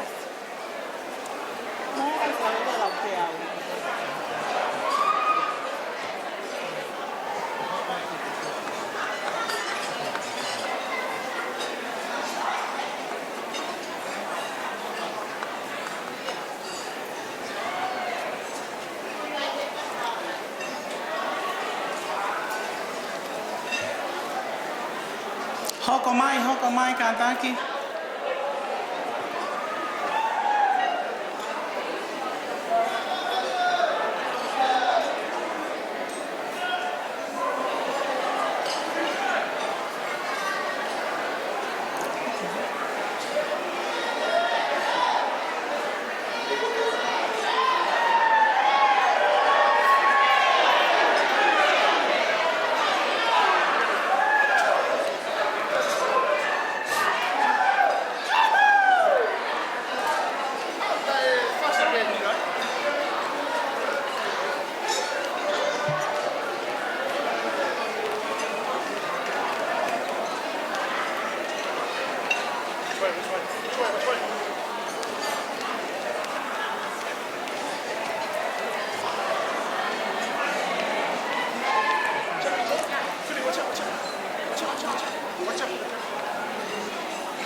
Famalo atu mo kei kataki na po te mono nga haha.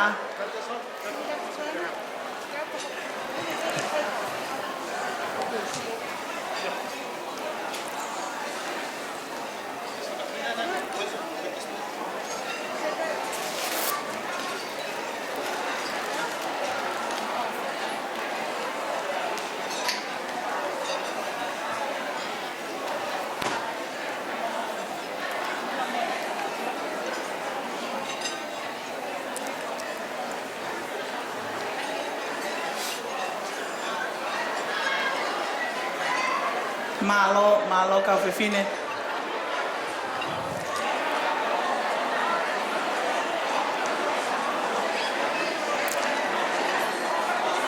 Fola auto pe fa lamnia. Ai pe o fa auto mono hiri pe yo luma.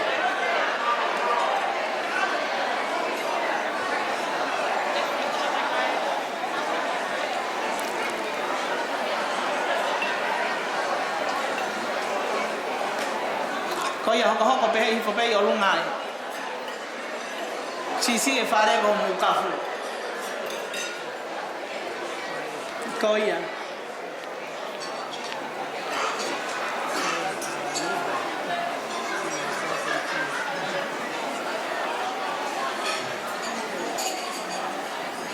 số siêu à, hao đi mua cái gì?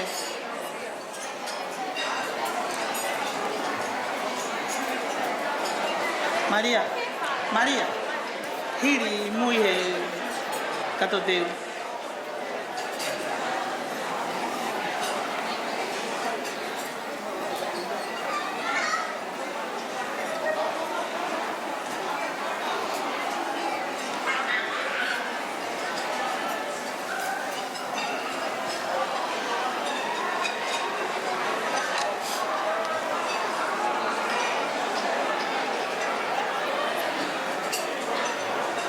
Siuda.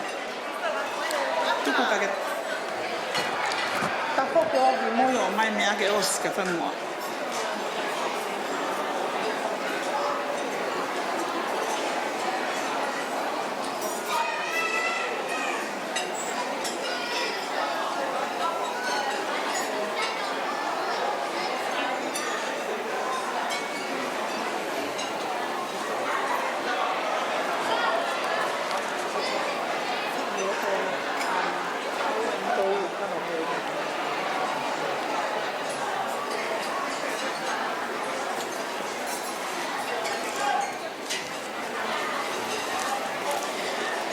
Me osi Maria Moni.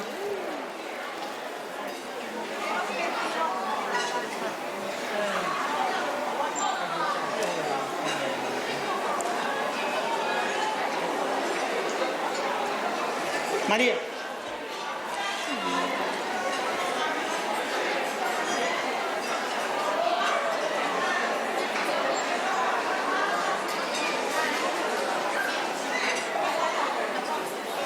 Pop. Via. Que cari. Cari.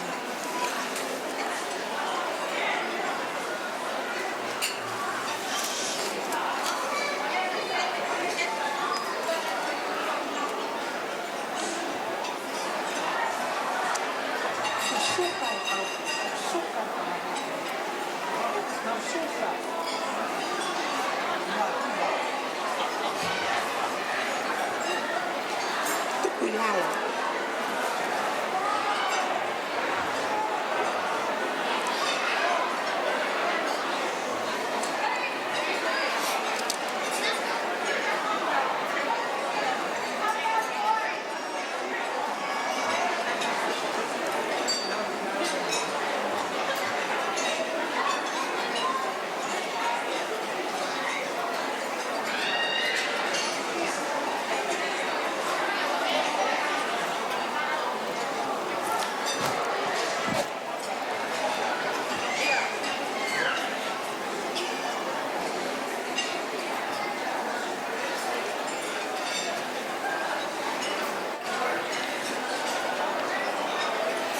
Koina DJ tuku atu. I tāta MC mai pe kona kona lava mai.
Komalo Savelina.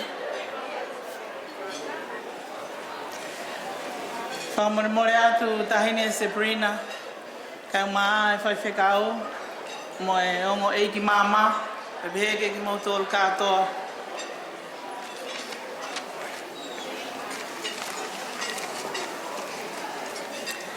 Whainga ke kakapa e loto whakakato e whatongia. Kau ilo pe ku maulolo e po. Kani ongo ia ko e whai whatongia e tua. Ka whamore atu nā tala i ki tua. O mau masiwa pe mo mau tua he anga mau whafotunga. si pelere kai haa kai whai haha. Kai whakakakato atu ai tō mui e whatongia o e katoa ngā mari a Eneasi pia mo Melesete Kavapalu o tā wā umaieni ki he o wau whaka osi ko e wala mari o Melesete Kavapalu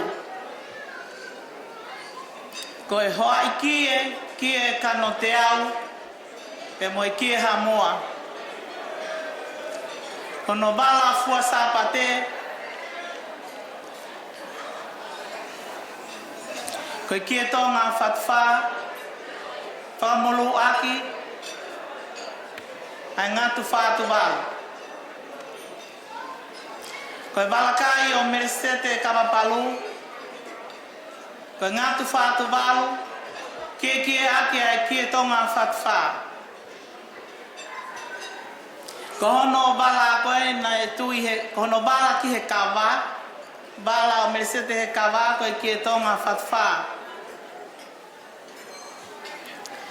pe koe mohenga ala fianga o Melesete Kavapalu koe whala e hongo fulu whala paongo tolungo kumi e taha whala fihu tolungo kumi e taha whala paongo uango kumi e wha whala fihu uango kumi e wha whala molu ake e wha tu walu takai ake hono lo taha pe mohono whala pati o Moimoi whakataha ia pe mohono tokona ki kawa koe kumete kai umae kawa tere kai olunga i he kakano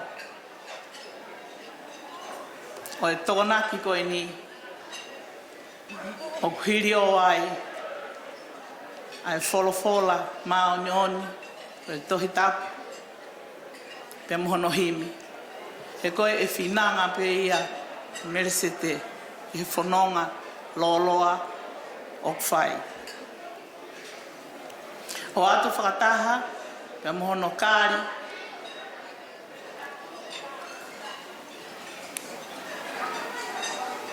mono e hongo fulu ufi mohenga papalangi e hongo fulu mono katoriki vai e tolu mo ngahi whakananiwi koto kotoa ko ia oku Moimoi kotoa ia ma e wha ere Pauline Kavapalu kata kita ima pas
whainga maari e ke tuku mai ke whangawhae e tu a motai loa koe ni whakahoko ai ho mau whatongia e nā ngāri ko tāla ki tu a e tōno no e mau whai whatongia he aki ai ho mau tu a mo mau masiva. Pa mo mo re anki mau tolu. E kai ke to ia e hale re ia e tupu. Ko mau ko to a e na ko. Ki fu o fo aki a. Ma lo e te tangata. Ko mau e mau tangata fa fa. E mau lau ka aki hala tu tonga. E mau e vai pe. E va tu ki he to a ma fu. I kare. Pa malo atu. Leve vai malanga. Kau ta tau atu.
Malo, tau pasi mai e whangawhae ko ia a Savelina, malo ai ngā oe lahi, pehe pao peke pehe ko i ware ia tama.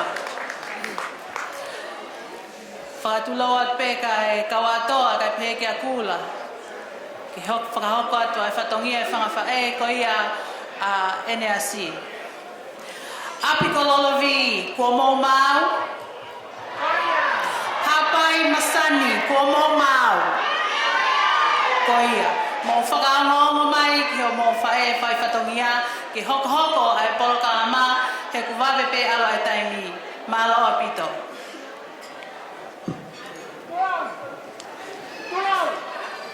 Tulau kau sani mau wiki ai makapau kau kaisia.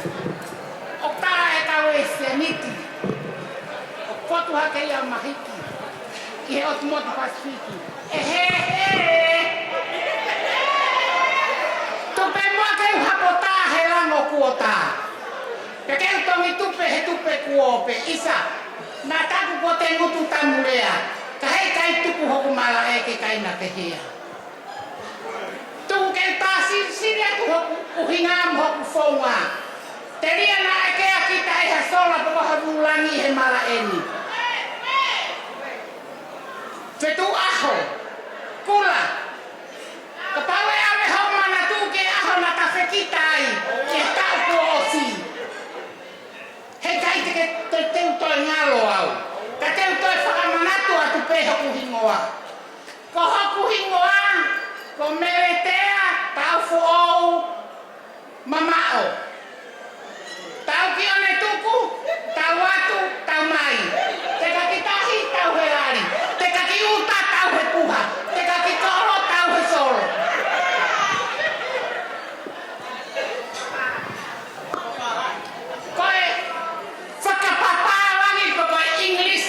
Hoku nei mi, ko Mary White, New Year, fa, away.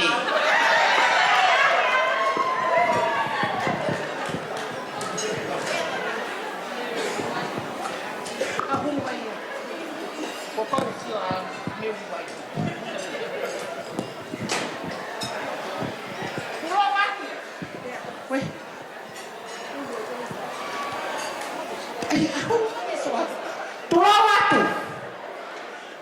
Tapu ki afio ai taha ipotes koula o tau kakapa. Tapu atu fetu aho kula mo e fau kafa o fonua. Petala mo kapui kau fufa ngatuai. Kau puke e whainga marieni ke whakakakato hoku whatongia. Koe ahoni, koe aha o i kato anga fiefia. He kua whakahoko a manaki, kua whai e he mawhi, pe kua tau ai hono maalari. Petu aho, ko te kina nai whai am me funga ano hehea. Maka ko Pauline, funga araki whonua, funga ulu tonu. Isa, nangalo e wai ko whātoto, pe mofu o wawa kolongo mo e loto. Mama libe.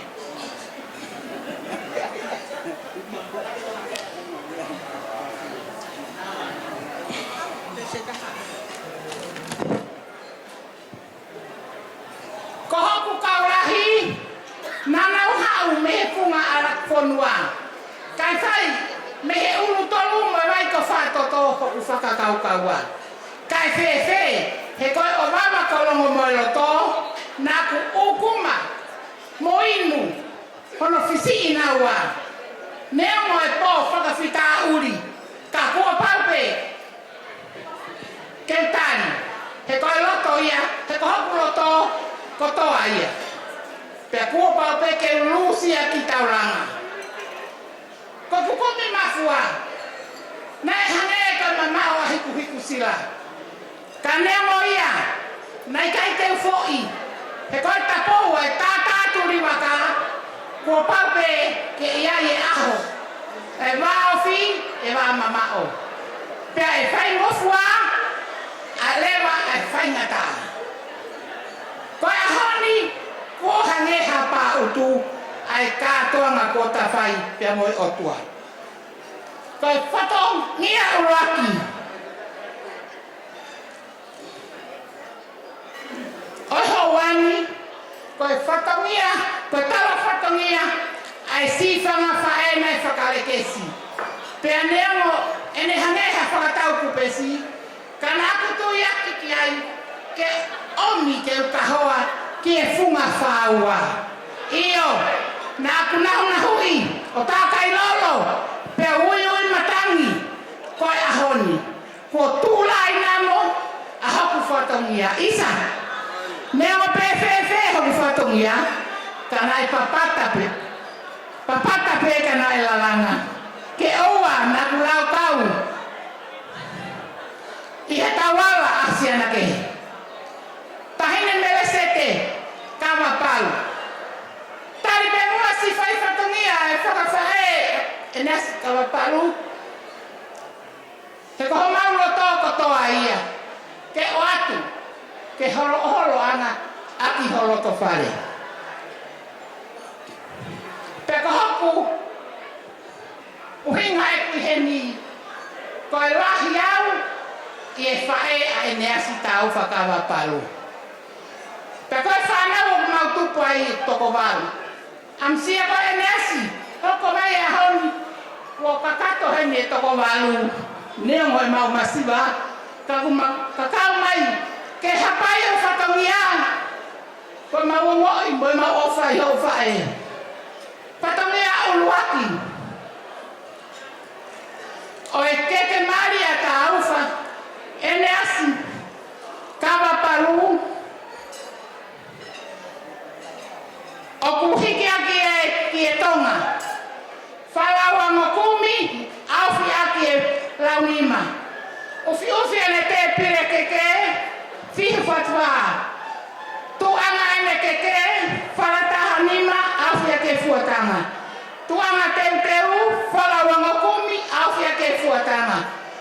mohono katoliki vai. O fuaki katoa ia, ma ai mehi tanga o Eneasi tau Kavapalu. Kahine materita, moke, o kuamo ke teki mau tolu, ho tau pili halo he ki whanau, ho mau tehina. I kaia mea ia e mao ke whakatakau aki o ofa.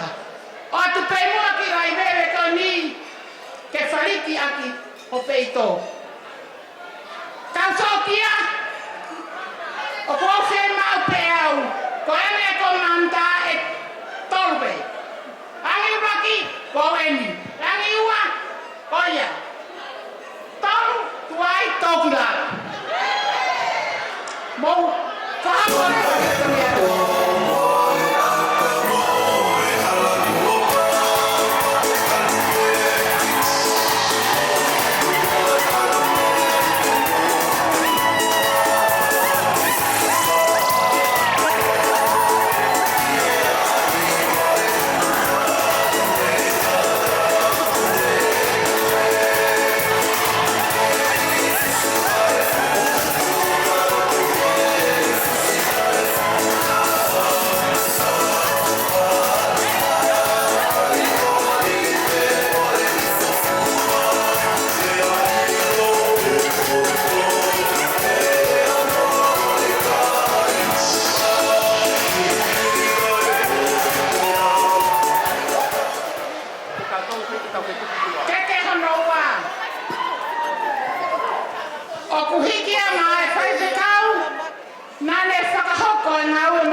Mono katoliki vai. Pea kuhiki e maa salesi faupula. Malo e fai e ngau e ahoi. Pe o ia e funga whakatotono. Pe holoto. Te uri aki a hakusino. Toi kumi hamo.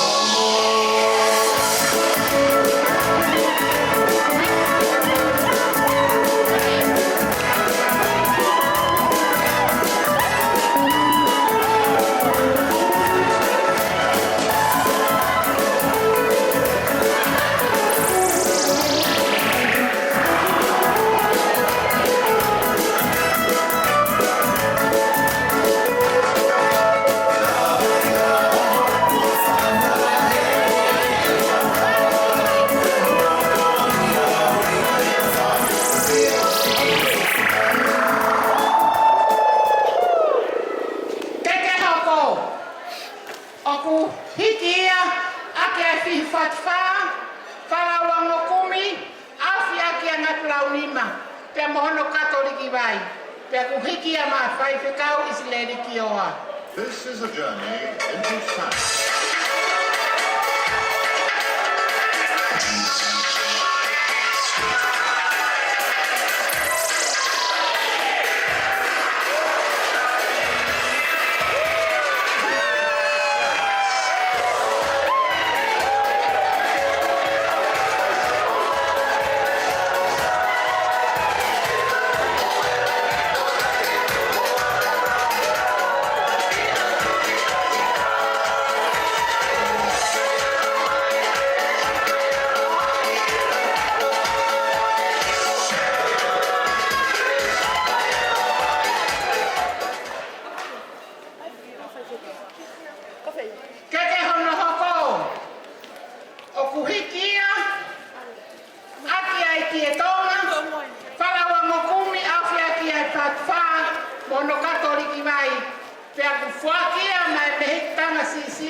Eneasi causa Kavapalu, Melesete Mailangi.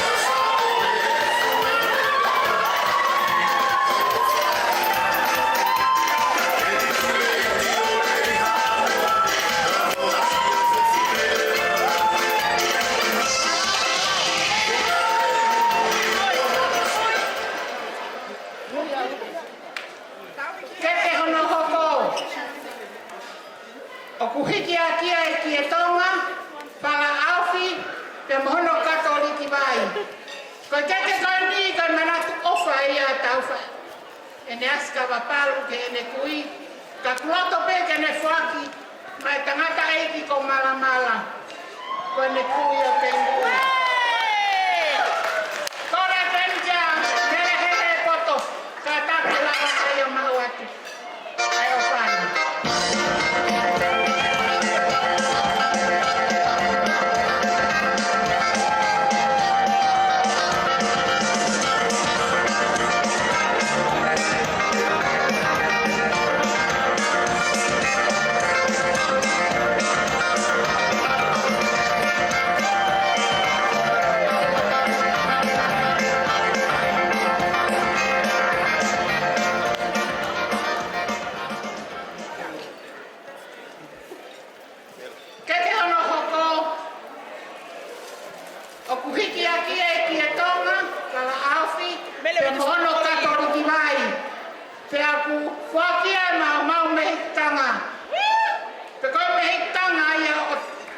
Kavapalu, con melevea, mate kuolava.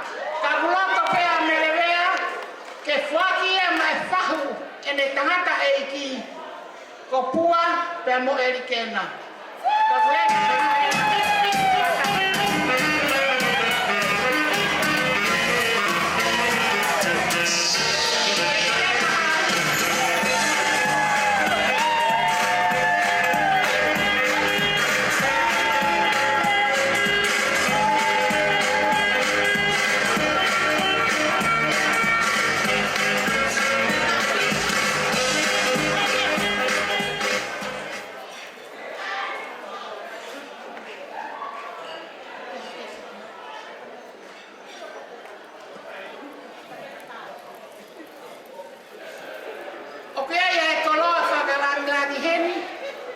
Fuakia mai mehtanga o Melesete Kavapalu koe whara auwhi te mono katoliki vai.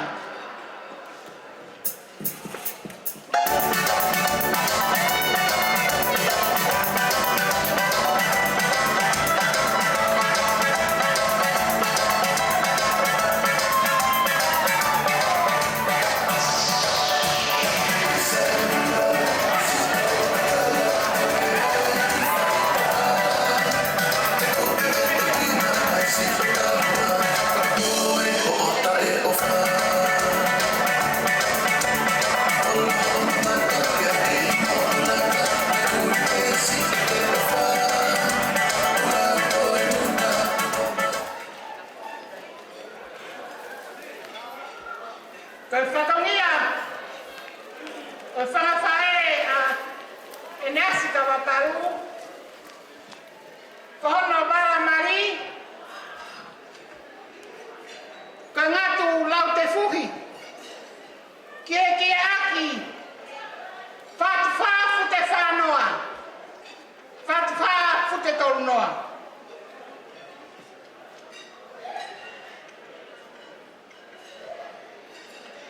Okuyai mohono tawala falawala.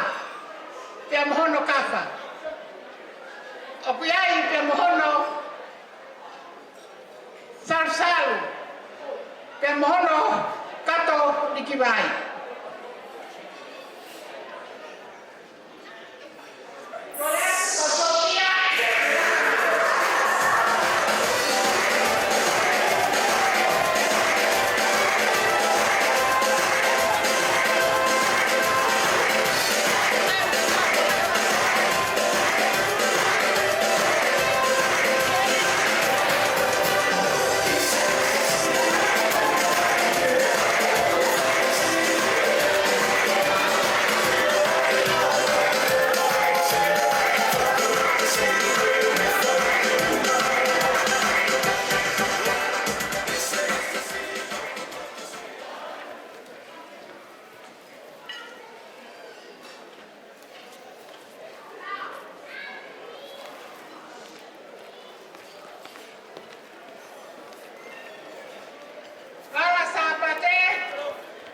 Kasi fatfa afya ke ngatulau nima.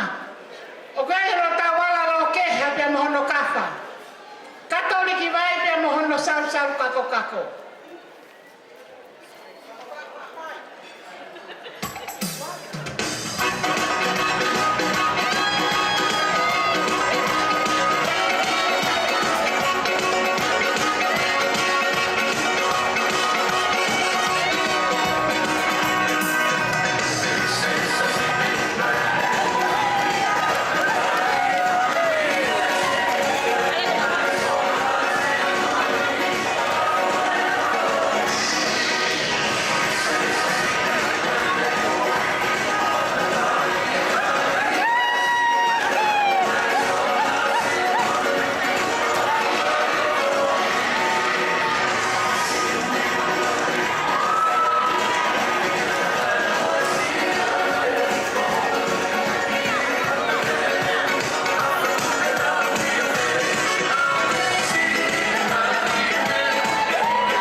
hono whakahaapai.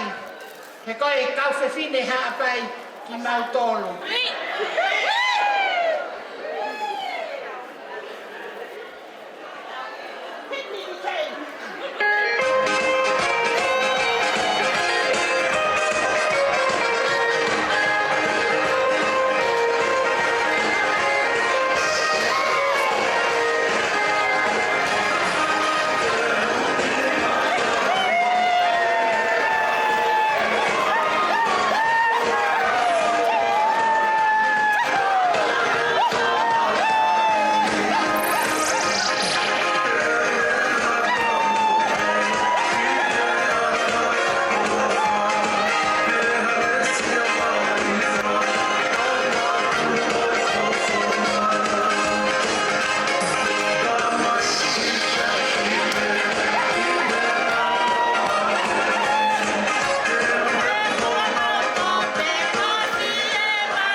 Eneasi Kavapalu. Kapukape moia hono fuaki. Tengai koloa ko eni. Ke kuo pausi ono hala ona. E hiki fonua atia. Ki alisa pe mosi ausi. Pafala wa mokumi. Awa e galoto. Afia ke e fuatanga.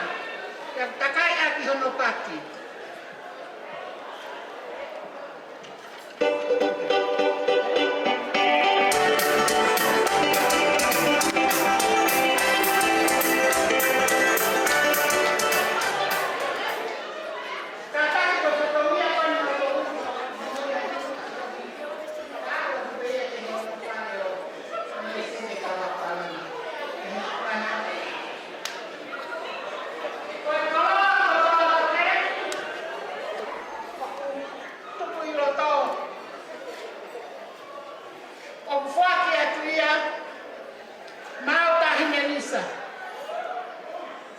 Mailangi.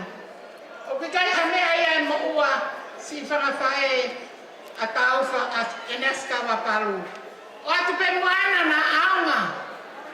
Ke whaia ke hao whatongia pea kai kai whaliki a ki peho peito. Kore atu molawa mai whakamore o whawhita a te whatongia.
tahine tau e fai fatongia ma Eneasi Kavapalu per Melesete Mailangi.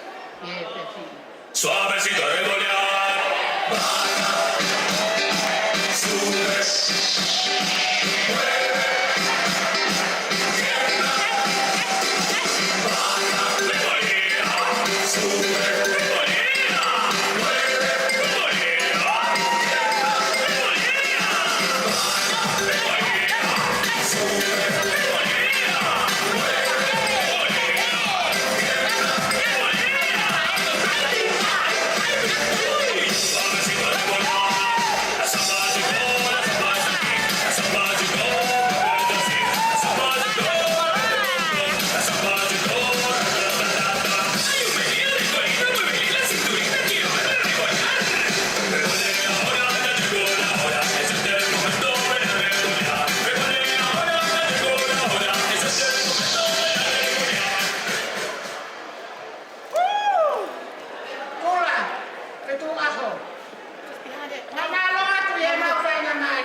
O whakarongo pe mei ai i hao whekau tahine Melesete Kavapalu. Koe ngata mai se mau whai whatongia lewa e malanga au tatawata.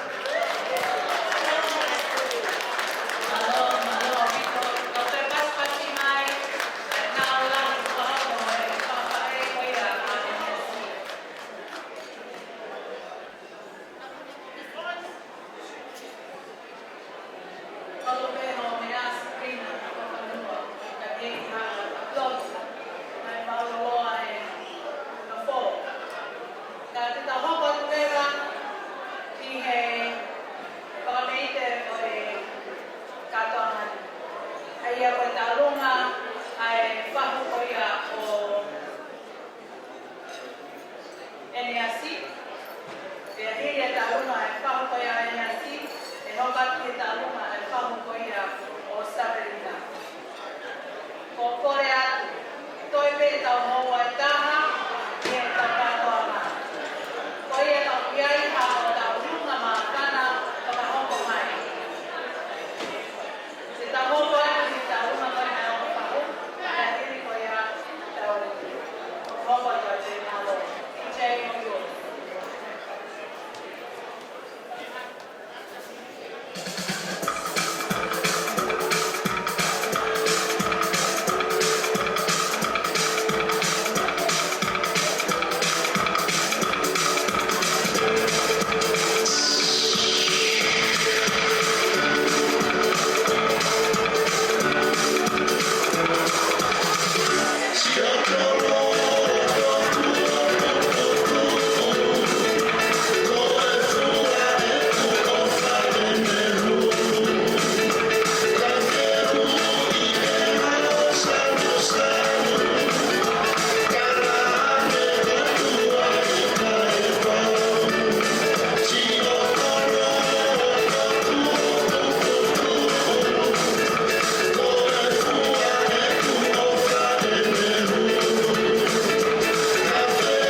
Lisa.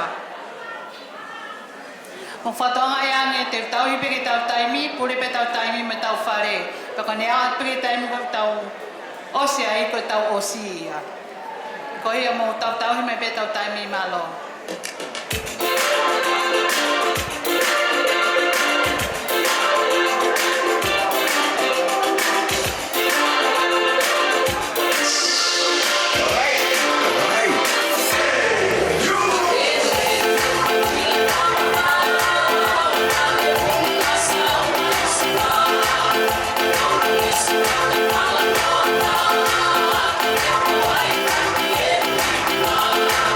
Savelina.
Whaturo wat.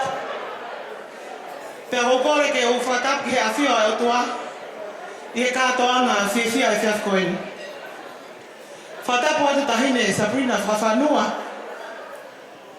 Moe ofa ke te koe. Whaturo atu ki he hala tūtonga pia moe. Apko siuma fua o ta. Isa a matahiva pia moe sia ko vei o ngō. A wakuho pia moe whalangoa alofa ki. O whalahea kia te koe. Ka umaho whae mo whalau mai me Amerika. Neo ho whalau mai mo mea mai au i a Melesete. Ka piai peho ta whaaki mo Eneasi. O whalahea kia te koe. O kula vei pia ho whae.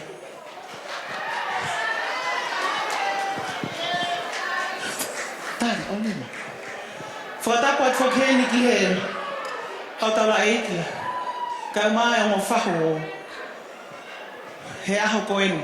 O Eneasi pa pehe ka Melesete. Whatapu ke Palestini ki he motorita malolo Victorian mo Tasmania. Regent Dr. Israel Jason Kio ka umae no hoa. Pehe ki a Sares Paula. Ko e motorita hoko i a Victoria mo Tasmania. Ka koe whai whekawa Eneasi. Whatapu atu Pateris.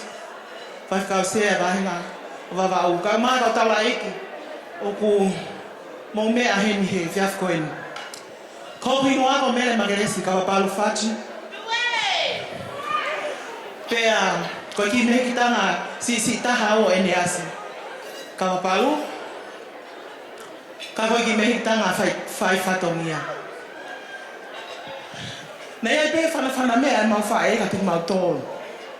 Ka kone mama o atu. Ka ia lewa hateu kātoanga. Ai whangatonga ane.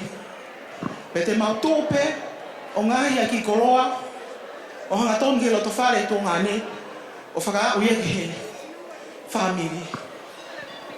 Meletea, kau maafua lupe. Ne te kaike mo wholau tūuta mai ki whunuani, ma Australia atu pe mo materita, whai ki whatongia ka Pauline. Kai ki whima uia ki toi whakalau e koroa, hei kai ki tatau ia mo koroa mo lisa e pōni. Koe loto whare masi. E whiaf koeni, lere mai mo onki i kaunanga koe onki mo puna me hiki tangalahi o Eneasi.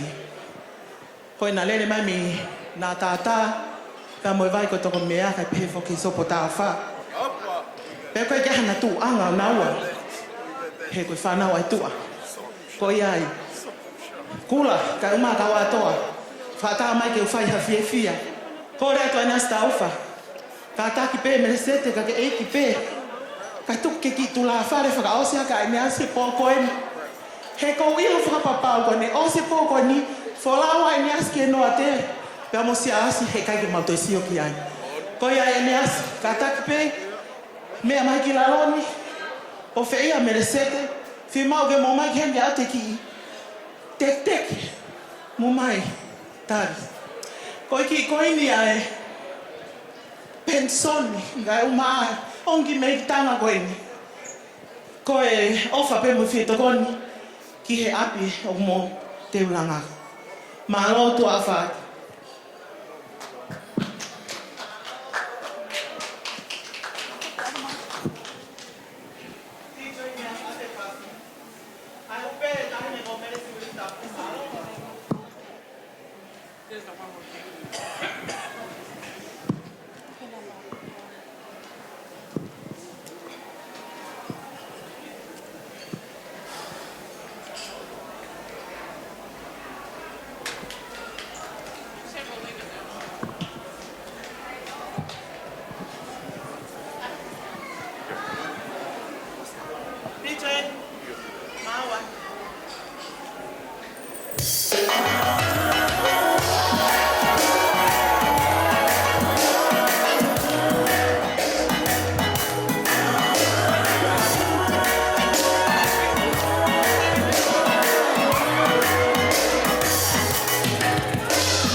kataki te mai talunga koia ai whahu o Savelina.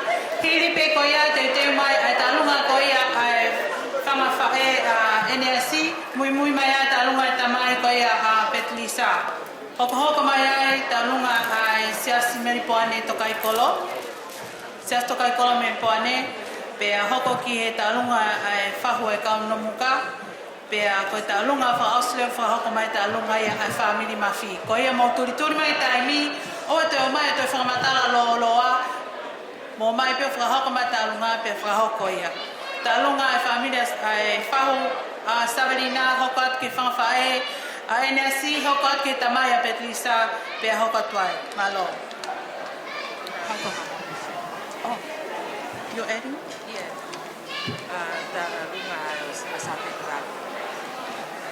Okay, yeah.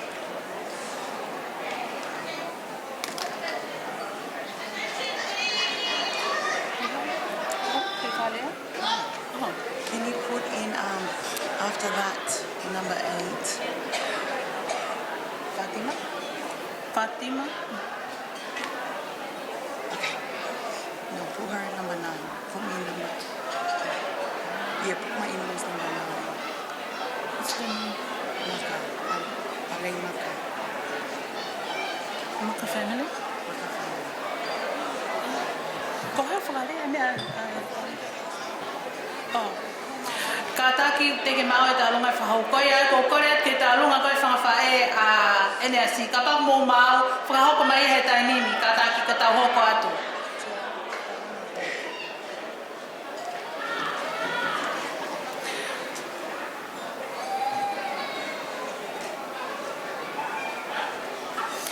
Hoko mai lewa ai osia talunga koe whangawhae a Eneasi. Hoko mai ki talunga koe tamai a Patilisa.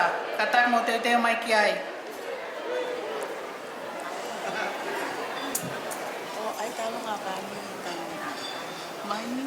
iyo. Maini.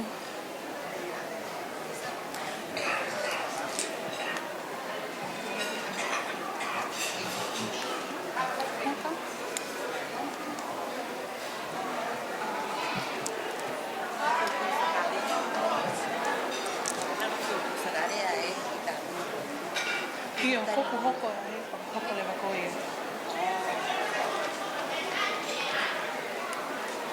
Oh, bisa di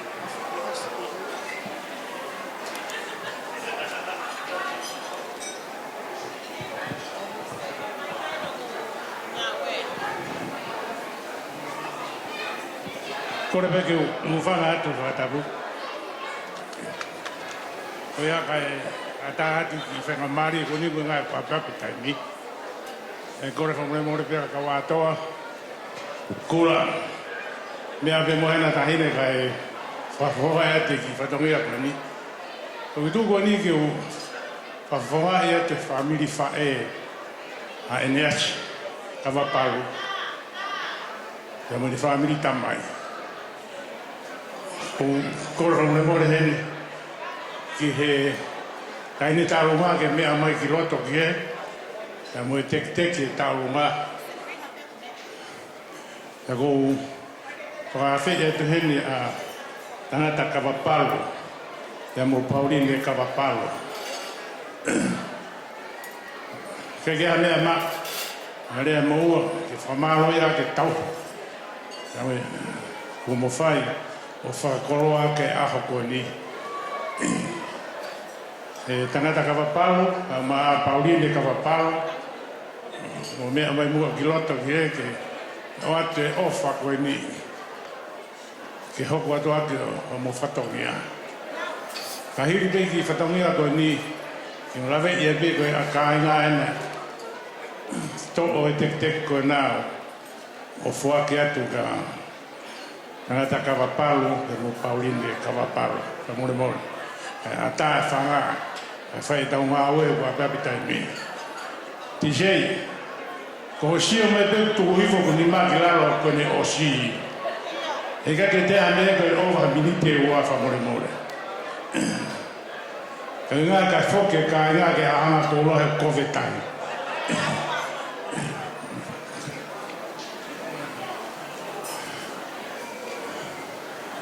Whamaro a vito, he tangata Kavapalu, mo Pauline, mo whatongia kehe ko mo fuesia, uma ai ongo family, me to whatongia o e aho koni. O tala monua tika te mo tonu. Mo tonu e whatongia, whai tāpikina ki mo tonu e eki. Tise, hoko atu koe. Maro.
Melesete Mailangi,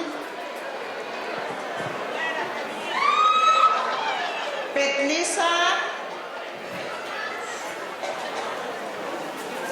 Koe te kita hene koe niko tola ni maafe, toluafe ke hu ia e Lisa, pia koe tola e waafe, Melesete, tahine aho me amayo, hu ia te tola e waafe koe ni, io sai, tama te ki fasiloi te hena, kai te mai e tu talu nga fai momo mai ki loto talu nga aku, yeah.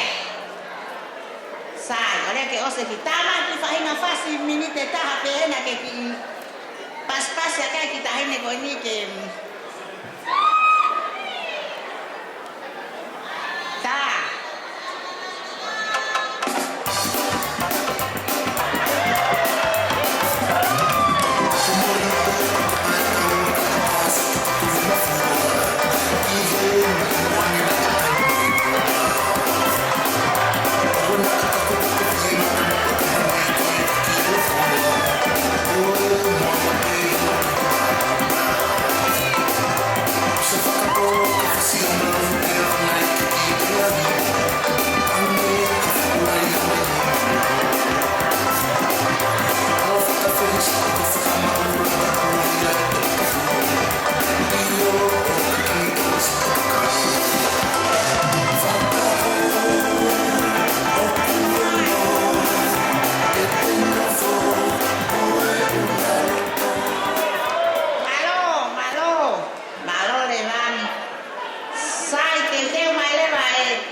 mai ko tale to mai he ha ko ko muto kia o mai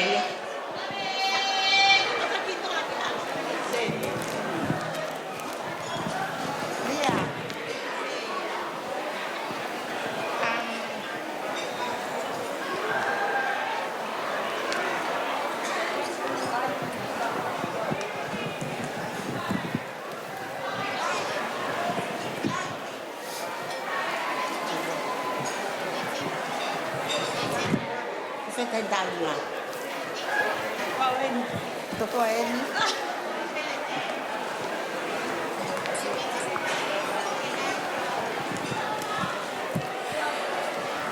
Hili pe atalunga ko ni koe ke talunga ko family mafi te mohu le wa motolu e osi pe atalunga ko ni. Sena ko te otio pe. Ko fe ia pina mo me. Mo te mai mo hoko mai ke wa wa pe al pe taimi. Sai ka taki ko ki talunga ko ni. Kono tu angan ko e falawano a famolu a ke fin fatfa. Ko tek ki ko ki tola pe ta hafe. Petlisa malo e tau hitama. Kai ke ya la mi a fe unga ke whakahonga ya ki ho o. Tō nunga he tau hi ho ki tā mā tau whiwhia katoa ai he ahoni. Ha o to'o a te seniti ko e ni. Mo ki. Petlisa. Ai ka mo te te. Petlisa. Fulai ka ma seniti ai ka ma ki seniti. Ale faya ka o ki. Kita la noa. Ko ni kuat pe ta ko. Ta ma ka fasi.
Ko kole pe ke hu whanga whakatapu ko o se whakahaukat bei muani, kai lava ke whakahaukat ai ki fo i tāunga mā whana ko ina.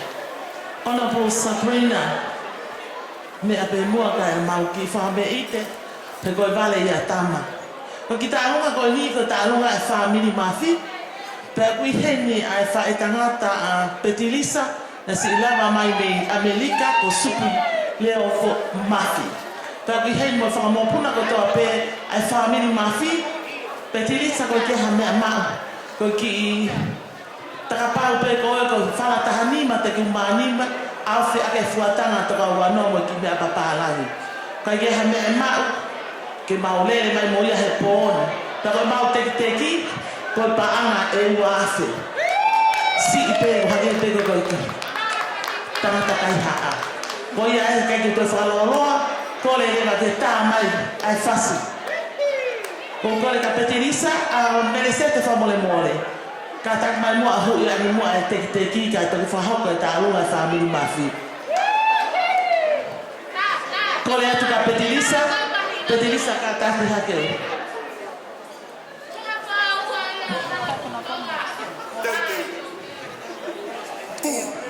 That's it.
Hirikoia, hokamaya ta alunga a Fatima, pea kimua pea whakahoko he tahine mari, ai ko tau ta alunga whaasia, e whakahoko mai lewa maka family e nau tau alunga. Ko hoko he tau ta alunga kataki.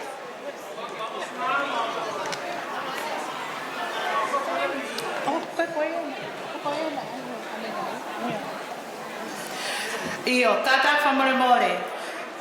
Ko e talunga ko e tamai a peti sa huma lewa e ta nime konu pu mauia, malo.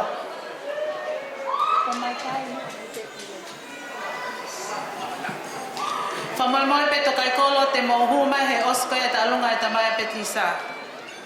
Te te me talunga sa tek vave, ka pehe ke talunga Fatima, maka family pe ta tukule wa tau whaiwa i he whiawhini ko talunga e tahine mari, malo pito.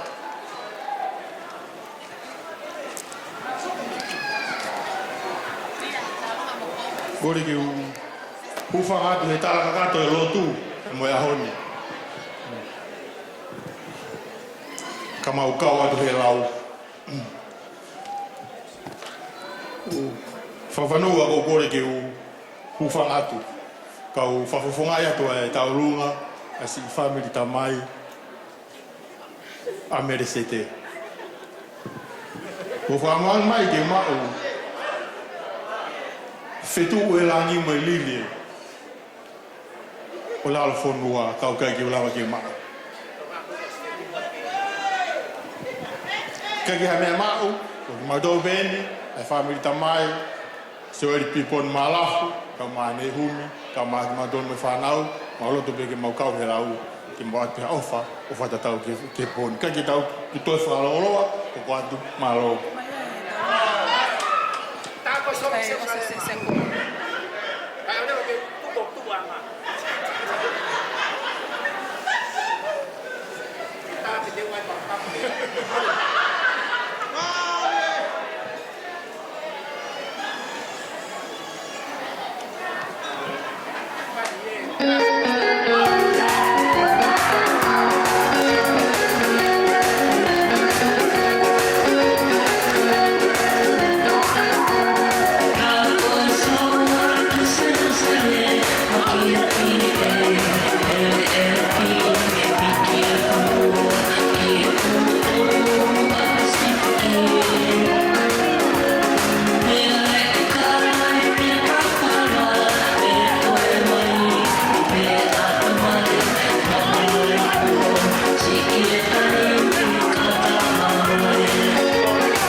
whaturo wat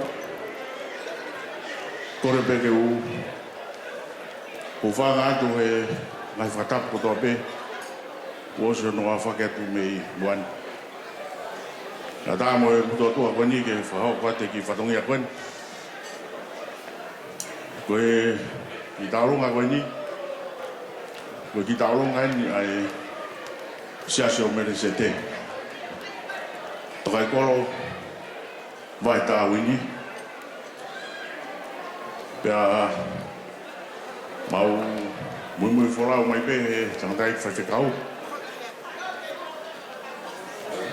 tunga whas tu horoat ka maano hoa ko si tere hui mai pe koe whie kau whakataha pe mo e tangatai tikoni Melesete Mailangi ka maano hoa pe Melesete Mailangi kai pe he woki ki he tāhini o iau tau whawhitai pe kei ki tau tui kono whina ngaro pen pia atua kia mau pōpua tau mono kia te koe Melesete ne ongo o mai koe e Eneasi ka koe ngahi rea koe tau whanong ki ai tiki aroange koe hui kau whawhitai hei ki koe teki e tāunga koe ni koe torai taha manu pia o peheni hono whaunga koe torai ni mawhi whakia mai tongota mai ki o e aho koe torai ni mawhi whakia mai whae re pia koe teki o tahini tāunga koe torai taha hawhi koe mea o whaia mai kau winukawa mamakawa e pare o kou nolon boi se tuata whamawhai nā suri ofa pe pehe ki e tantai whaiwhekau sa u tātā maroro hala tupo pe pehe whoki ki he whananga o whātu kia te kumoa pa koe po ranga ia ngau e poni kore aki ki he Melesete kau mā harisa ke murawa mai o atu e ngāwha aroa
lunga ko ni stas to kai kola mil poaneli como taimien tataki o como ya ta lunga ko sa tek bave.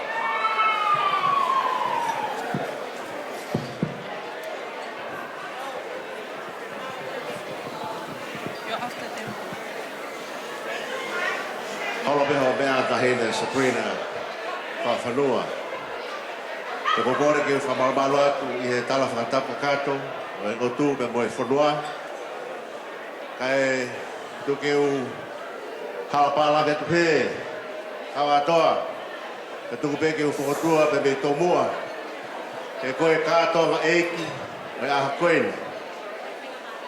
Koe tuku whahaa ko uriam takau pe kahaku ki sisi ko tuki hakatoanga ko kula he lopu eni.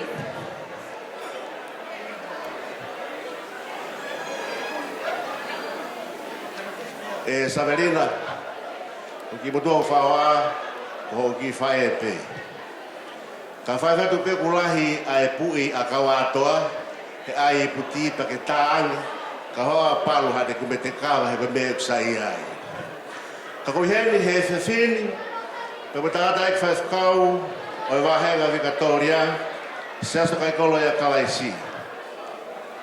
Ke popo atu ki he whawhamiri e a koen pa mo e tala monu atu Savelina. Ko mea te tau pe wa mea o ke tokanga ki ai wa e hawhekau po ka pui e whaefkau a saresi whaupola ko mautoro me tangata ek whaefkau mauto atu I hotua.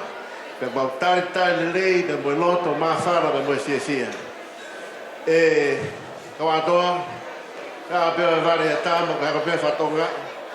I mātua to kai kolo, mui mai he whanau. Te mai whaifkau pēni o wahi ngau tari. Pe he aia ngai mahu inga. Ai, po tā mau ko whai. Pe mau fia mo whafta. Uhi koe tau tu whakatahe a koeni. I he langa e whau whamiri wha o ko whai e Savelina ka wā a Eneasi. Wā atu e Talabalu ki he whau whamiri ko whai. Te koe whawhikau pure o e wahenga Victoria ka tangata mi wawao. Koe tāla ho mau whonua ngai ke mau loto ke mau tōrala habea. La ato e lolo. Pe nevo pe whewhea ki te ki e Savelina. Ka mai Eneasi ku whake ata ke katoa mauro toa pa moe tala manu ka moe ofalahi atu. Kore pe e katoa ki I si kore pe taunoa pai beha whiawhia ka watu I ho kātoa e ki. Leo rea malanga toa watu.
kata fa Moimoi ko Taulunga kata minit pewa uhi to lahi ngai Taulunga ki kiwa tu to be tau ki hafi hoa pe lava e tau a hoa nang ki kalapuni ka ko kore atu Taulunga ko go mau ho Taulunga line up mai e ko minit pewa at mau ke o mai e ho ofa ke o me mari malo Malo te whamalo hele ki a sausi, Ka pehe whoki ke MC, I he whainga maria kone tuku mai ma aku.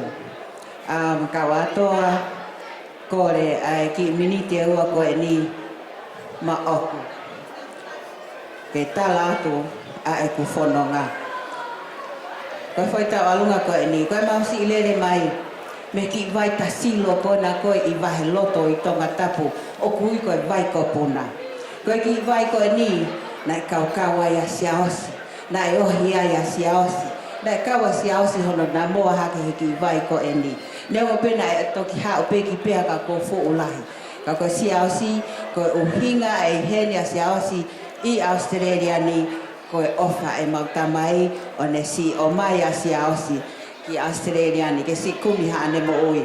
Pea koe mogo puna e ni taha o siaosi.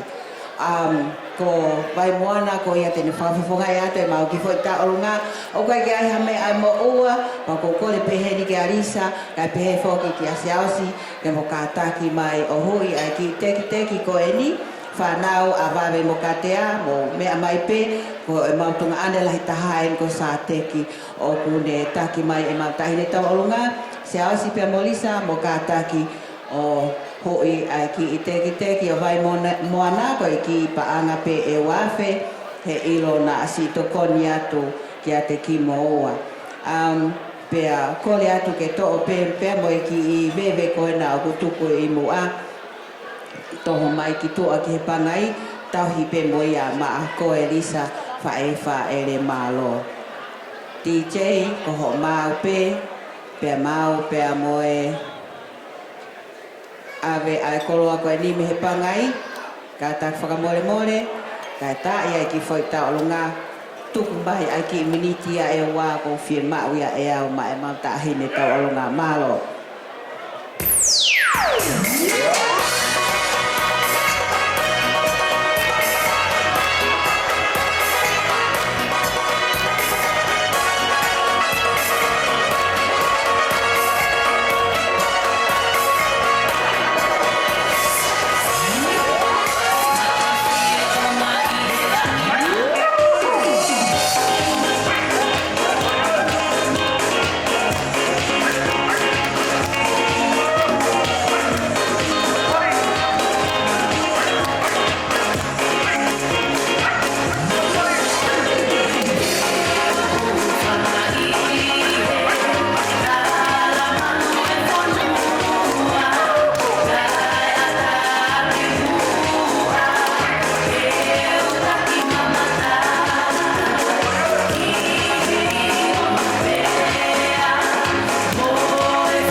Malo apito kata ke si hao ha ke ai pe ko ku hingoa ko Fatima ko hinga ku tu he ni o ko tu he mama mata o kia Petlisa kakata pe mo Petlisa kia te au mo ku ki te hina polisa ka kai ke ne si lava mai he ahoni kata ko ki ta ma ko e va pe phange pe ha ki whaka baha mapa pe ia ka ko la to mo ki he ku ki ta ma ke ha o ki muan Lisa favore more pai ke si aha me mau Elisa pe moau ke si o atu ke te koe ke whai aku ho whatongia ka si lava ke mua o hui te teki o mawhileka ke si toko ni atu ke fuaho ngahi whatongia ko toa pe maloe pai whatongia ko si ki te hina ko ni ke te au koe aonga lahi ko hape hame te whia maa ko tā mai Lisa whia maha tengo tā alunga e whanau papaiana Lisa ko hape hame whia maa o hounga pito ka te au he aho ni Lisa ho ofa pia ma ofa lahi atu kataki si ala to mua o lava atu o hui mai e teki o mafi ko ia pe malo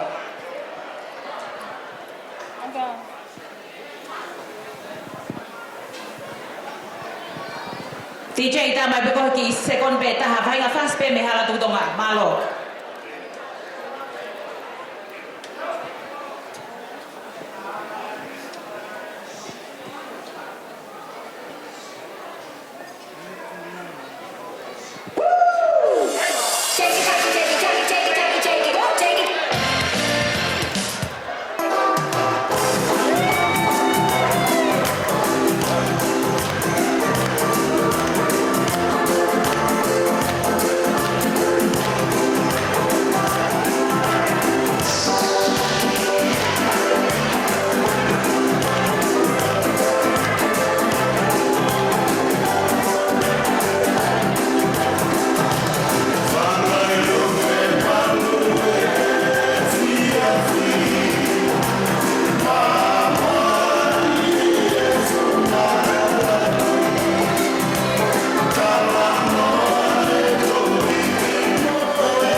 tua ki tau mua, ka pe ke kau tau laiki, pe ke kua ngāwe he fiaf koe ni, ka tak whamormore. Nā whai ko te paki halo te ri, nā ita mahe whai ha roto mamaha, ka koe whenga pe ke turi tau taimi. Kore atu ke tahine o aho, ka tak lava mai whai ho tau lunga, ka ke hiri koe apa ke lava tai pe ke tau mua, malo. DJ, tai mai ha whaski o mai ake. Ka tak.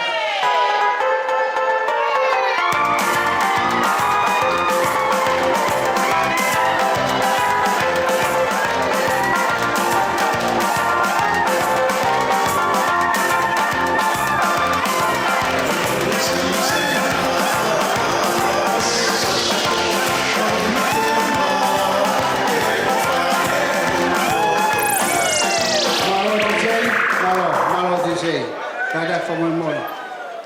Ko e whasi ko ia o kin lau, e whasi e tahine o aho, kada Moimoi, e tahi mai whasi o kin lau koe.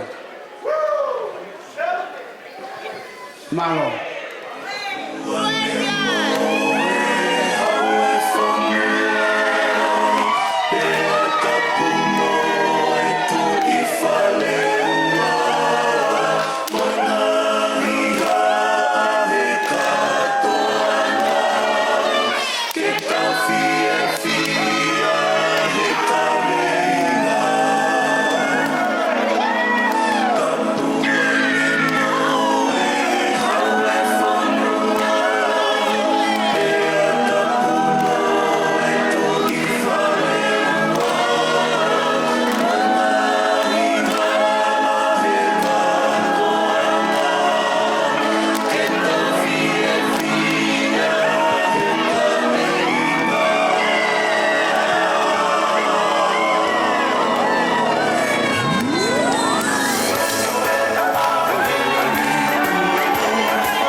Ka taki pe ko ki teki o se te si.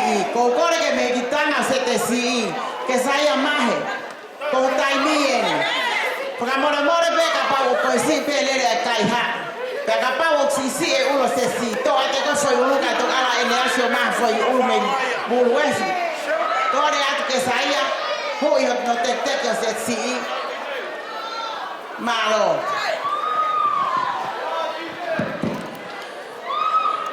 Ko kore more ato. Ko tau lunga ko ne o kutoe.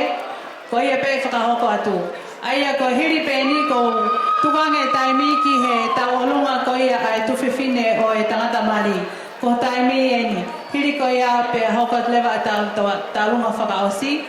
Aia e tukange ia ki he whamiri ko ia o Petlisa. Nita si ko taimi e ni. I want to take this time to thank the Lord for bringing us here to celebrate Melesete and Eneasi. Eneasi, thank you for all you've done for me and my kids. Whatever I wanted, Eneasi would give me. My kids, Eneasi. And this is not enough for me to give to you, Annie. But my love for me and my kids. Eneasi, come and hui taina teki.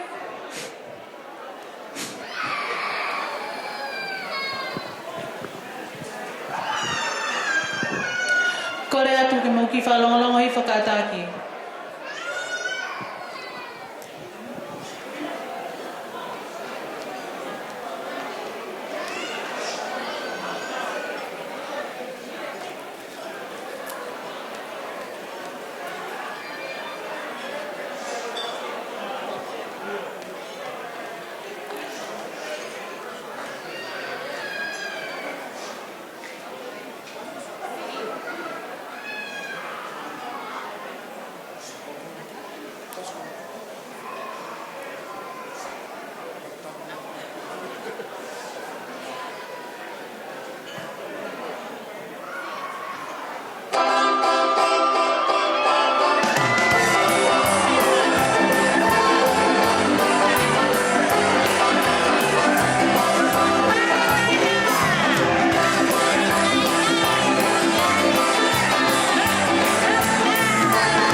Mo whakaango mai ka apa ko MC o ko tatake te tau katoanga I he whiawhimi whamoremore. Ko e tau talunga ka nung hoko tupangi e ke whakameitanga o Petlisa. Pea hiri ko ia, ko e toe ko ia, kata whamoremore. Kata whamoremore. Ko e whiwhine ko ni talo ne tuu ke whahoka ne talunga pe te oange ki ai. Osi ko ia whahoko lewa talunga e whamiri maka. Mo whamoremore.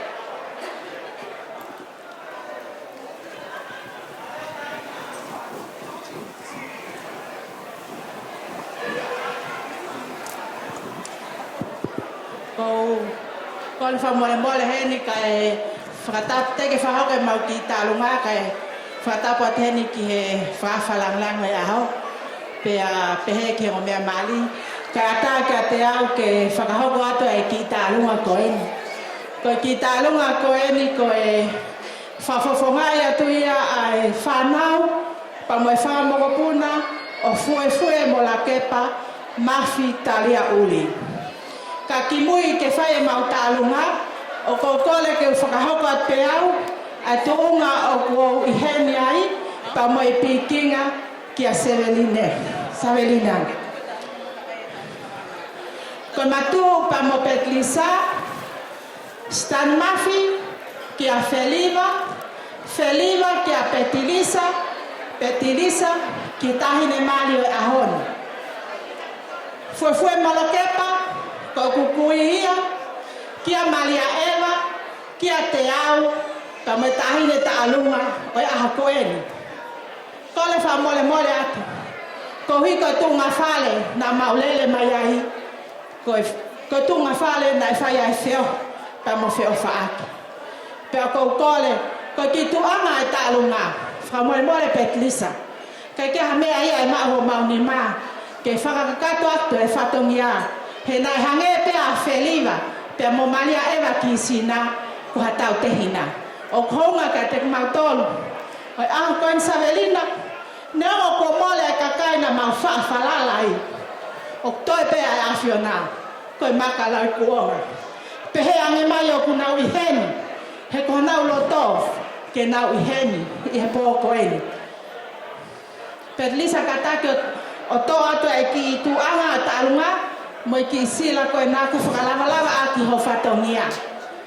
Ko e teke o e tahine tālunga, kataki ko e whoake atu ia ki a te koe Savelina, ke kamata aki a whao whamiri fo au i he aha koeni. Malo.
Tuo mo ka toanga ka ufanga e tala malu o fonua fa veda ko robe mala fala ne ao fa bubulua ki da goluni e via fa ko a ko edi kono skaina tawa no nuai e ka doa na malari o fa family fo a fa ko a ko edi o alu ata modu ya Melesete vevo ka Eneasi tawange ke ta po kina ki moa ita ya mai ke age ko ka doa mari ikena ikaliri ke ha no la mari ma o ni odi e fua homo ki family ko feo fo fani ko hala fono mai o mowi Melesete idai ne ko di ude fa fo nga ya to e ki talu ma fa tu a ko en wo ja nga be to nga mea o wa ye hoko ke family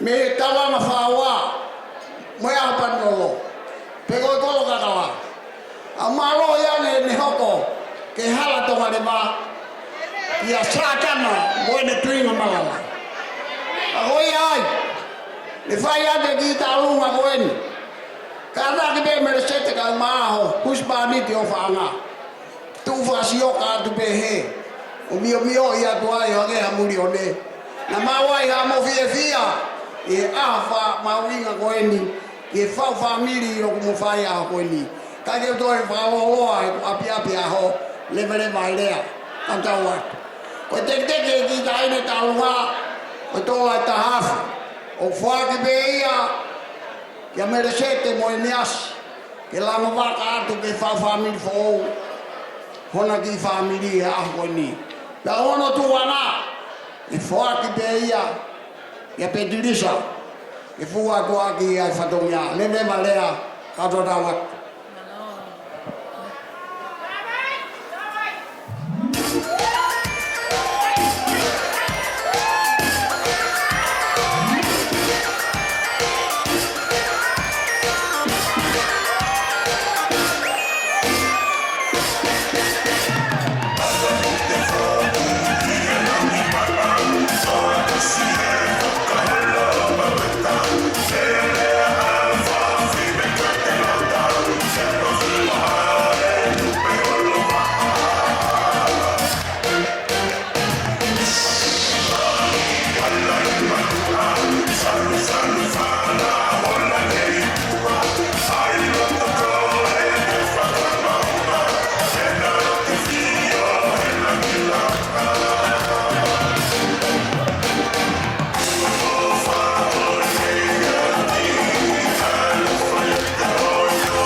Malo apito. Koe lavaia e tau ngahi tau lunga ko whahoko mai ke whahoko a te whamalola e ka te kmotoro. Koe taini mite tukange ea ma e tangata mari mo whiwhine mari ke whahoko e na ki rea whamalo ke te tau tolu. Hiri ko ia ko kole lewa hene whawhikau ki a Stalis Paula ke ne whakaosi e tau katoanga ko ia i e whiawhini pe a ko tau ngalu tuku e ki e whiawhini. Ato ai whamalola heka te kmotolon ko toa pe. I hope you enjoyed the wedding as much as I have enjoyed being your master ceremony this evening. Tu awa tu malo apito.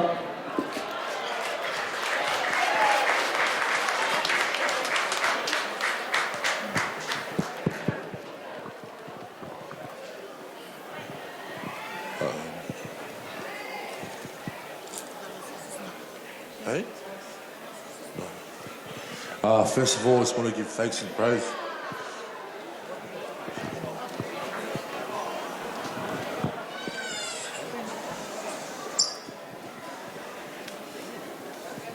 First of all, I just want to give thanks and praise to the Heavenly Father.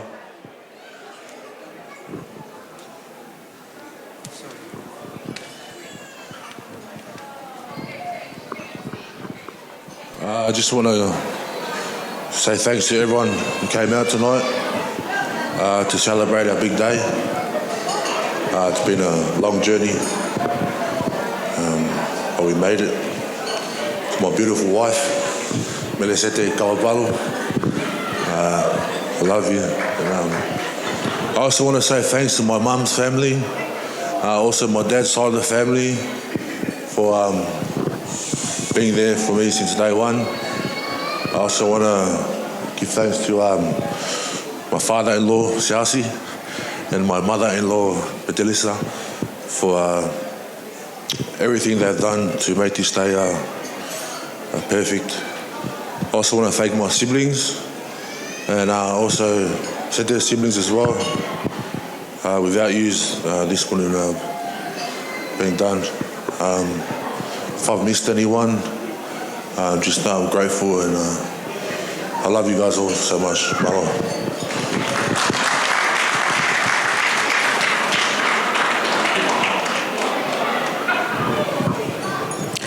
Ko leke o whakatapu ki o toa mawhi, hene ofa mai tauhi kune whai mao au sia mai ki aho whakakoroa koeni. Kana ekai mai ofa ai o toa, he kai ke masio ki ha aho peheni. To God be the glory, to God be the glory. Like, God is really good. I can tell you this. Eneasi and I did 3 years long distance, and there was a lot of tests and trials within that, and I'm sure there's going to be more to come, but I can only give all the glory back to God for bringing us this far.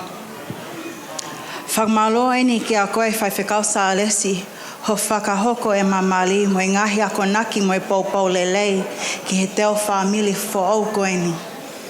Whamalo ki he kau ngahi whai whekau kotoa o e siasi mo.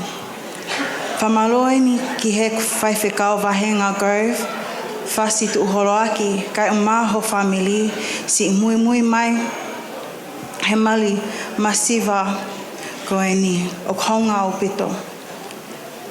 Whamalo ki he whai whekau sea Vahenga Vavau, Batilisi Mapapalangi, whai whekau pule Vahenga Pensacola, Saia Fifita, whai whekau Felice, Paula, kai pehe ki he whai whekau toketa Viliami takau he ngahi ofa muktokoni kotoa ki ai.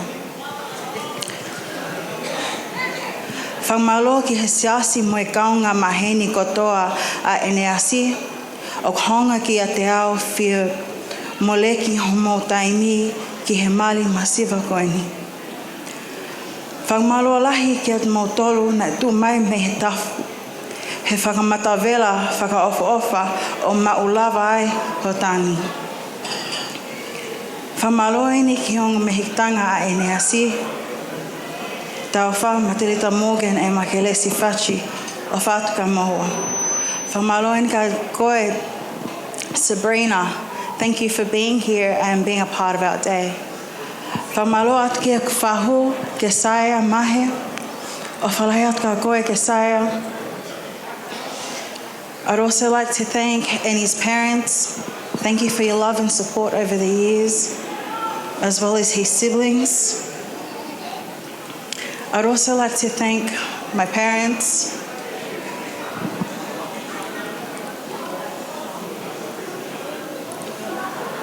Thank you for making me the woman that I am today, Mum and Dad. I love you both very, very much. For those of you who don't know, there's 4 of us girls in my family, and I'm surprised my dad still has hair up to today with the amount of stress we put him through. But I'm grateful, Dad, and I love you so, so much. I owe you everything, but I don't have everything, so you're going to have to wait. I'd like to thank my whangawhaes, maloa o pito, o konga ki a te ao homo ofa, o mo whai maaku, mo tuta whaaki. Moi Paula mo whaima. I'd also like to thank Annie's whangawha'eras as well. I love you all. Thank you very much for all that you do. I'd like to thank my uncle, my whaahe tangata, Tana Seo. Thank you for flying here from New Zealand. And I'd like to thank all of you all for being here tonight and witnessing our day. Ko le whamomole atu ka pauna e tō hahingoa ka koe whamalo lahi atu ki e taha kotoa pē I he kuki mo I ngahi me akai mo whamatawela mo whaima. O whalahi atu ka mo tōru ka atoa and I hope you all enjoyed our day with us. God bless. God is good all the time. Amen. I love you all. Stay safe.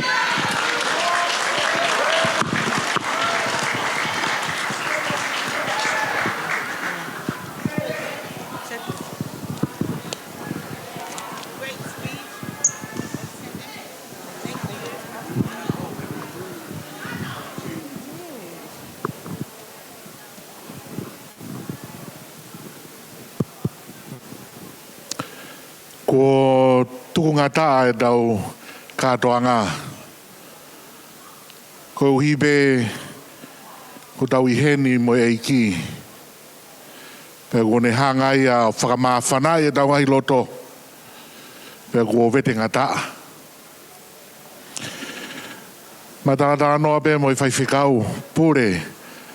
O e vai vavau. Pea mamari e ia I he ki Tonga e taha mahalo ko e uhinga e o makehe ai Tonga.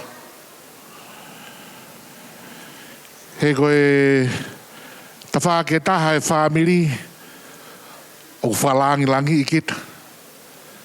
Ka he tawha ke taha o te kau ki taia he fufulu ipu ko I peito. Mauloa.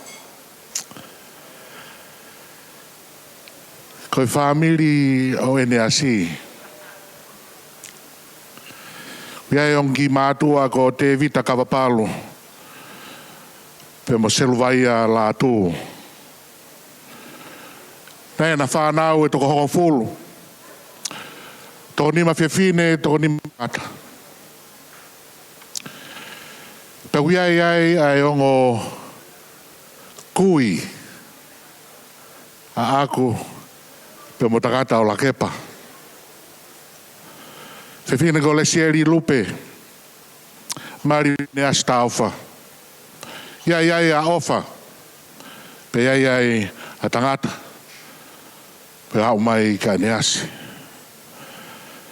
Ko sisi taha e whanau koe a David a mo seluvai a. Ko whiawhine ko asinate. Maria mo sau. Iai o tangata iki. A halot pe au hifo ki au. Mahalo ko kutu ko e he whamiri na tonu ke ui peito.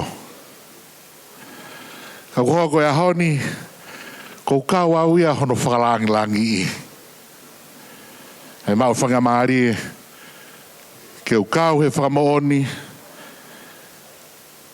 ke hoko ai ua ko e taha I he ao ai o tua. Ka mo mahu inga ai o tua I tau ngahi mo ui. Ko whamaro atu ki he tamai whakalau maari e o Melesete. Whaiwhikau pure o Kove.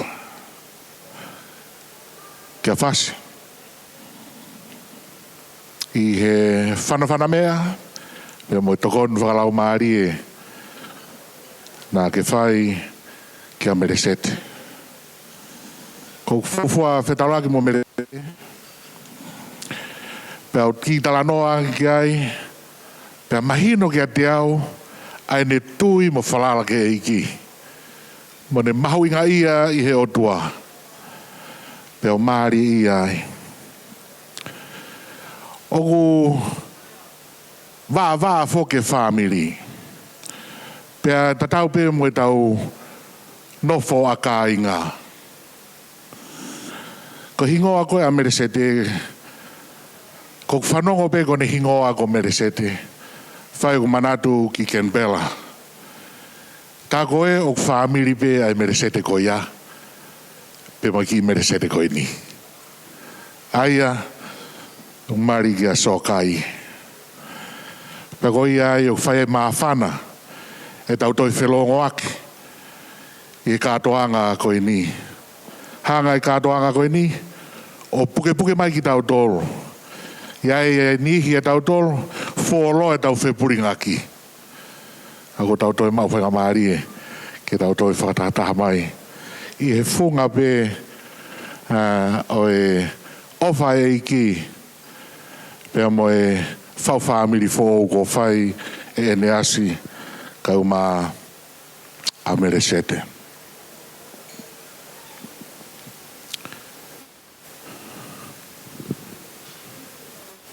Ko tuku mai kia te au ke o whakahoko ato, mo e whakaha ato, ai sirini ko mau he whiawhini, i e ngahi taolunga mo e whakawhiawhia ko tau whai. O whiunga ia mo e paanga e tahamano whituafe, ni mange au tolu nima. Whawhitai peke e iki. I e ofa katoa pe ko tau whai he whiawhini. Ko tau whalangi eiki whoki, ai katoanga pe he ni. Pau kake ngālo ia te ki tau tolu. Ko whamalola pia mo whiawhia, e tau kau whakatahe ni, pia mo kau whaiwhikau tokai koro, whaiwhikau pure o Victoria, mo kau whai o whalahi au kia te koe. Ma tala noa, taha ngahi tala noa na ma whai mo whaiwhikau pure i he ni. E ne manatu melie ki he kohiri, na iai ai ki porokalama, pe koe ki wheohi anga. Na iai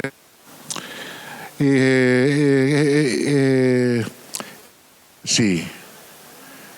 Whakataha mai o whaina o wau, whawhetai ki hei ki, whakataha.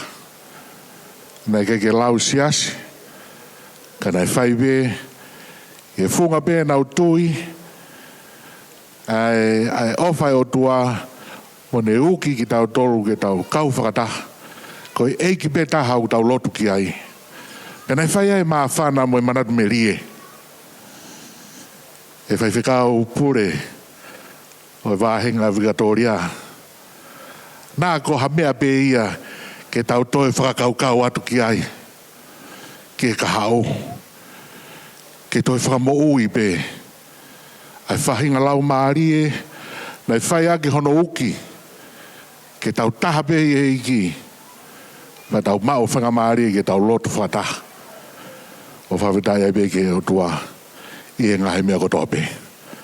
Koe o whai ai maa whana, pa o kutui, o koe ngahi, pōpua ki talamonu, ki ataki moua, Eneasi kai o maa a Melesete, ko whai atu, kau whai whekau, po e mo kau rea, koe, ko nau kau mai i he rea o e pōni, puke ia, tauhi ia, ai ngahi, pōpua ki talamonu, pia mo e ngahi akonaki, pia mo e ngahi whakahino he mahuinga ia, he whanonga koe u mo whai, he whanonga atu koe ni ki e kahau, o ka ke ngata pe a honi, o mai ai mo mari, ka koe mari ia, o whai e he aho kotoa, i e wiki kotoa, o whafo mau pe, e mo tuku pāpe ke iki ke kau i mo mea kotoa. Bai, e toka maari e ngahi mea kotoa pe. Ko ia au whai ai whiawhia. I e tau au sia ai whakausinga o i kātoanga, o i porokalama koini. O ke iai pe, kei toi pe ai lotua pongpong. Pe mono ngahi kolo folofola. Pe te mo lavange ki Canterbury, pe koe mo ngahi whaianga loto, koe programa mahuinga mo ia. Ke tau whawhetai pe ke eiki. Ia mea kotoa pe na tau Eneasi ai, he whiawhia, i katoanga na tau whakamohoni ki ai. Pa tau whawhoki katoa pe ai langi mo koloria ki eiki. Ia mea kotoa pe u tau whai. So let me just close with a word of thanks to both the families, to tangata o lakepa kai pehe ka Paurine, ka Siausi, kai pehe ka Peturisa, i he ngā lahi mo teu na mo whai. We have experienced that not only tonight, but also a year back when they both got engaged. And here it comes to fruition, the wedding. And you have prepared tirelessly.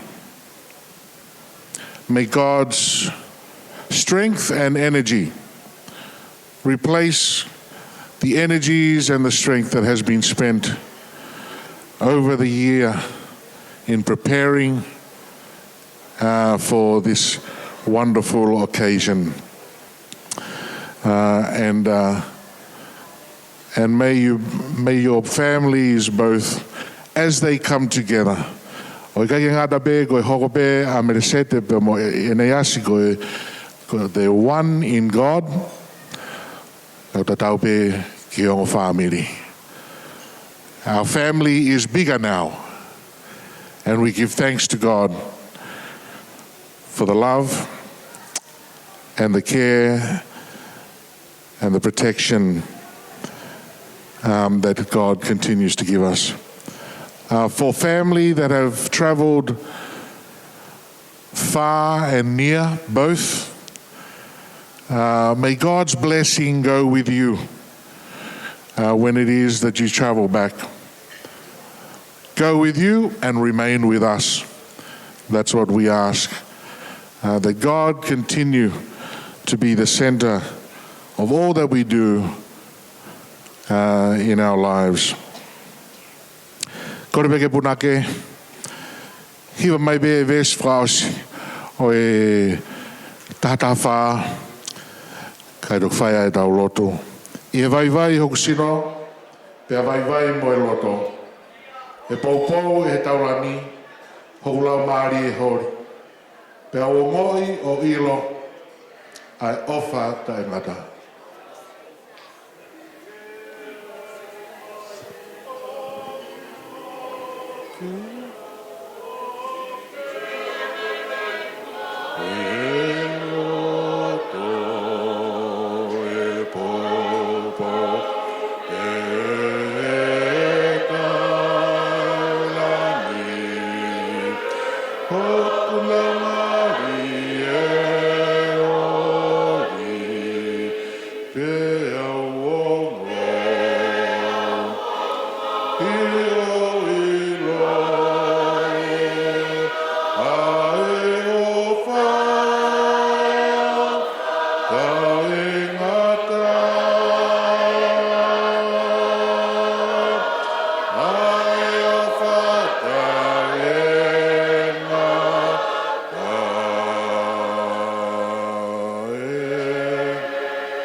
Generous and loving God, we are overwhelmed with joy and happiness this evening as we have witnessed in church the coming together of two to being one in your sight and in your name. As they marry, gracious God, and as they continue this journey together, we pray your blessing upon them and also upon the families that you have brought together through them. May we continue to search and seek for your love and your guidance and your spirit to hold us all together.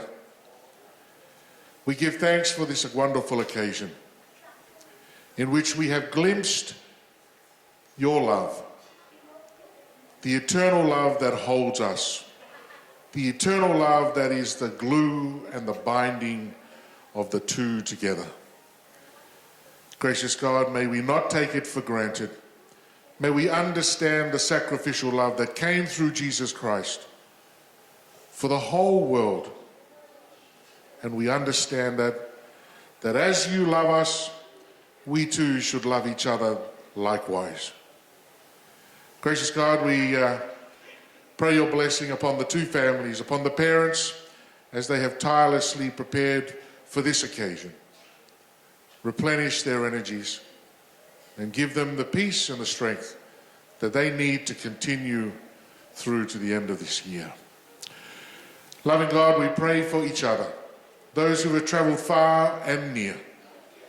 And as we come to the close of this evening, and if there are those who are returning, may you travel with them and may you remain with us who remain here. Loving God, you know us so intimately. You know our inner thoughts even before we speak them. We offer you our prayers, both spoken and the ones that sit deeply in our hearts. We ask your blessing upon us, upon the gift of money that has been raised this evening as well. And gracious God, we offer you our lives and our children and our koloa. May you remain our Heavenly Father, and we your children. And this we pray in Jesus' name. Amen. May the grace of our Lord Jesus Christ, the love of God the Father, and the fellowship of the Holy Spirit be with us now and forevermore. Amen. Everyone, 3 cheers for the new couple. Amen.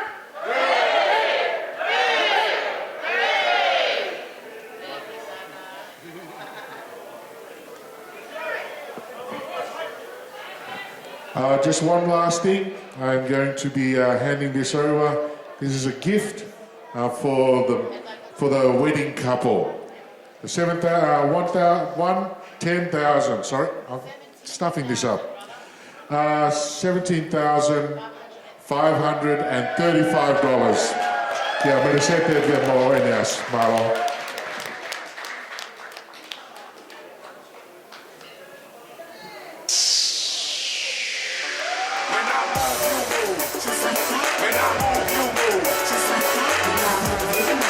Just like that. Just like that.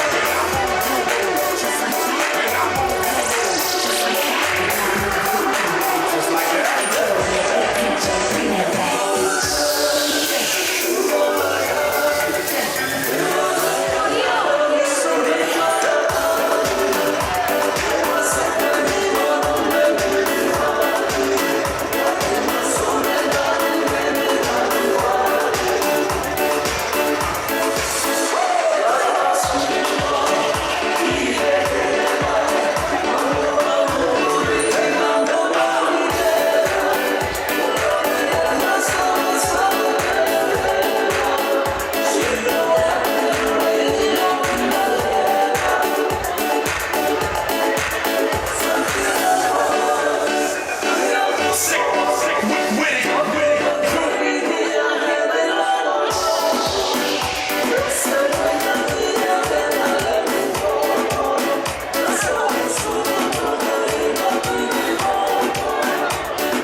keke, na me keke.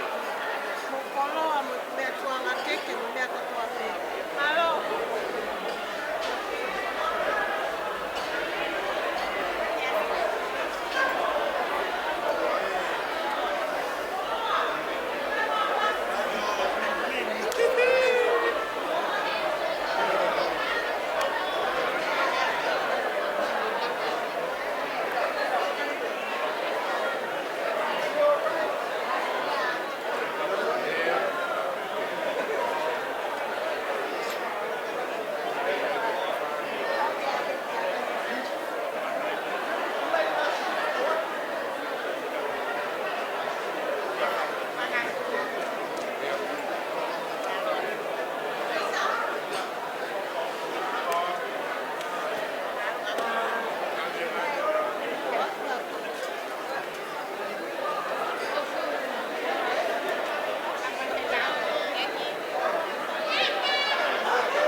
Ladies and gentlemen, unfortunately, the Plaza Ballroom must now close. On behalf of the staff and organisers of tonight's event, we wish you a good night and a safe journey home.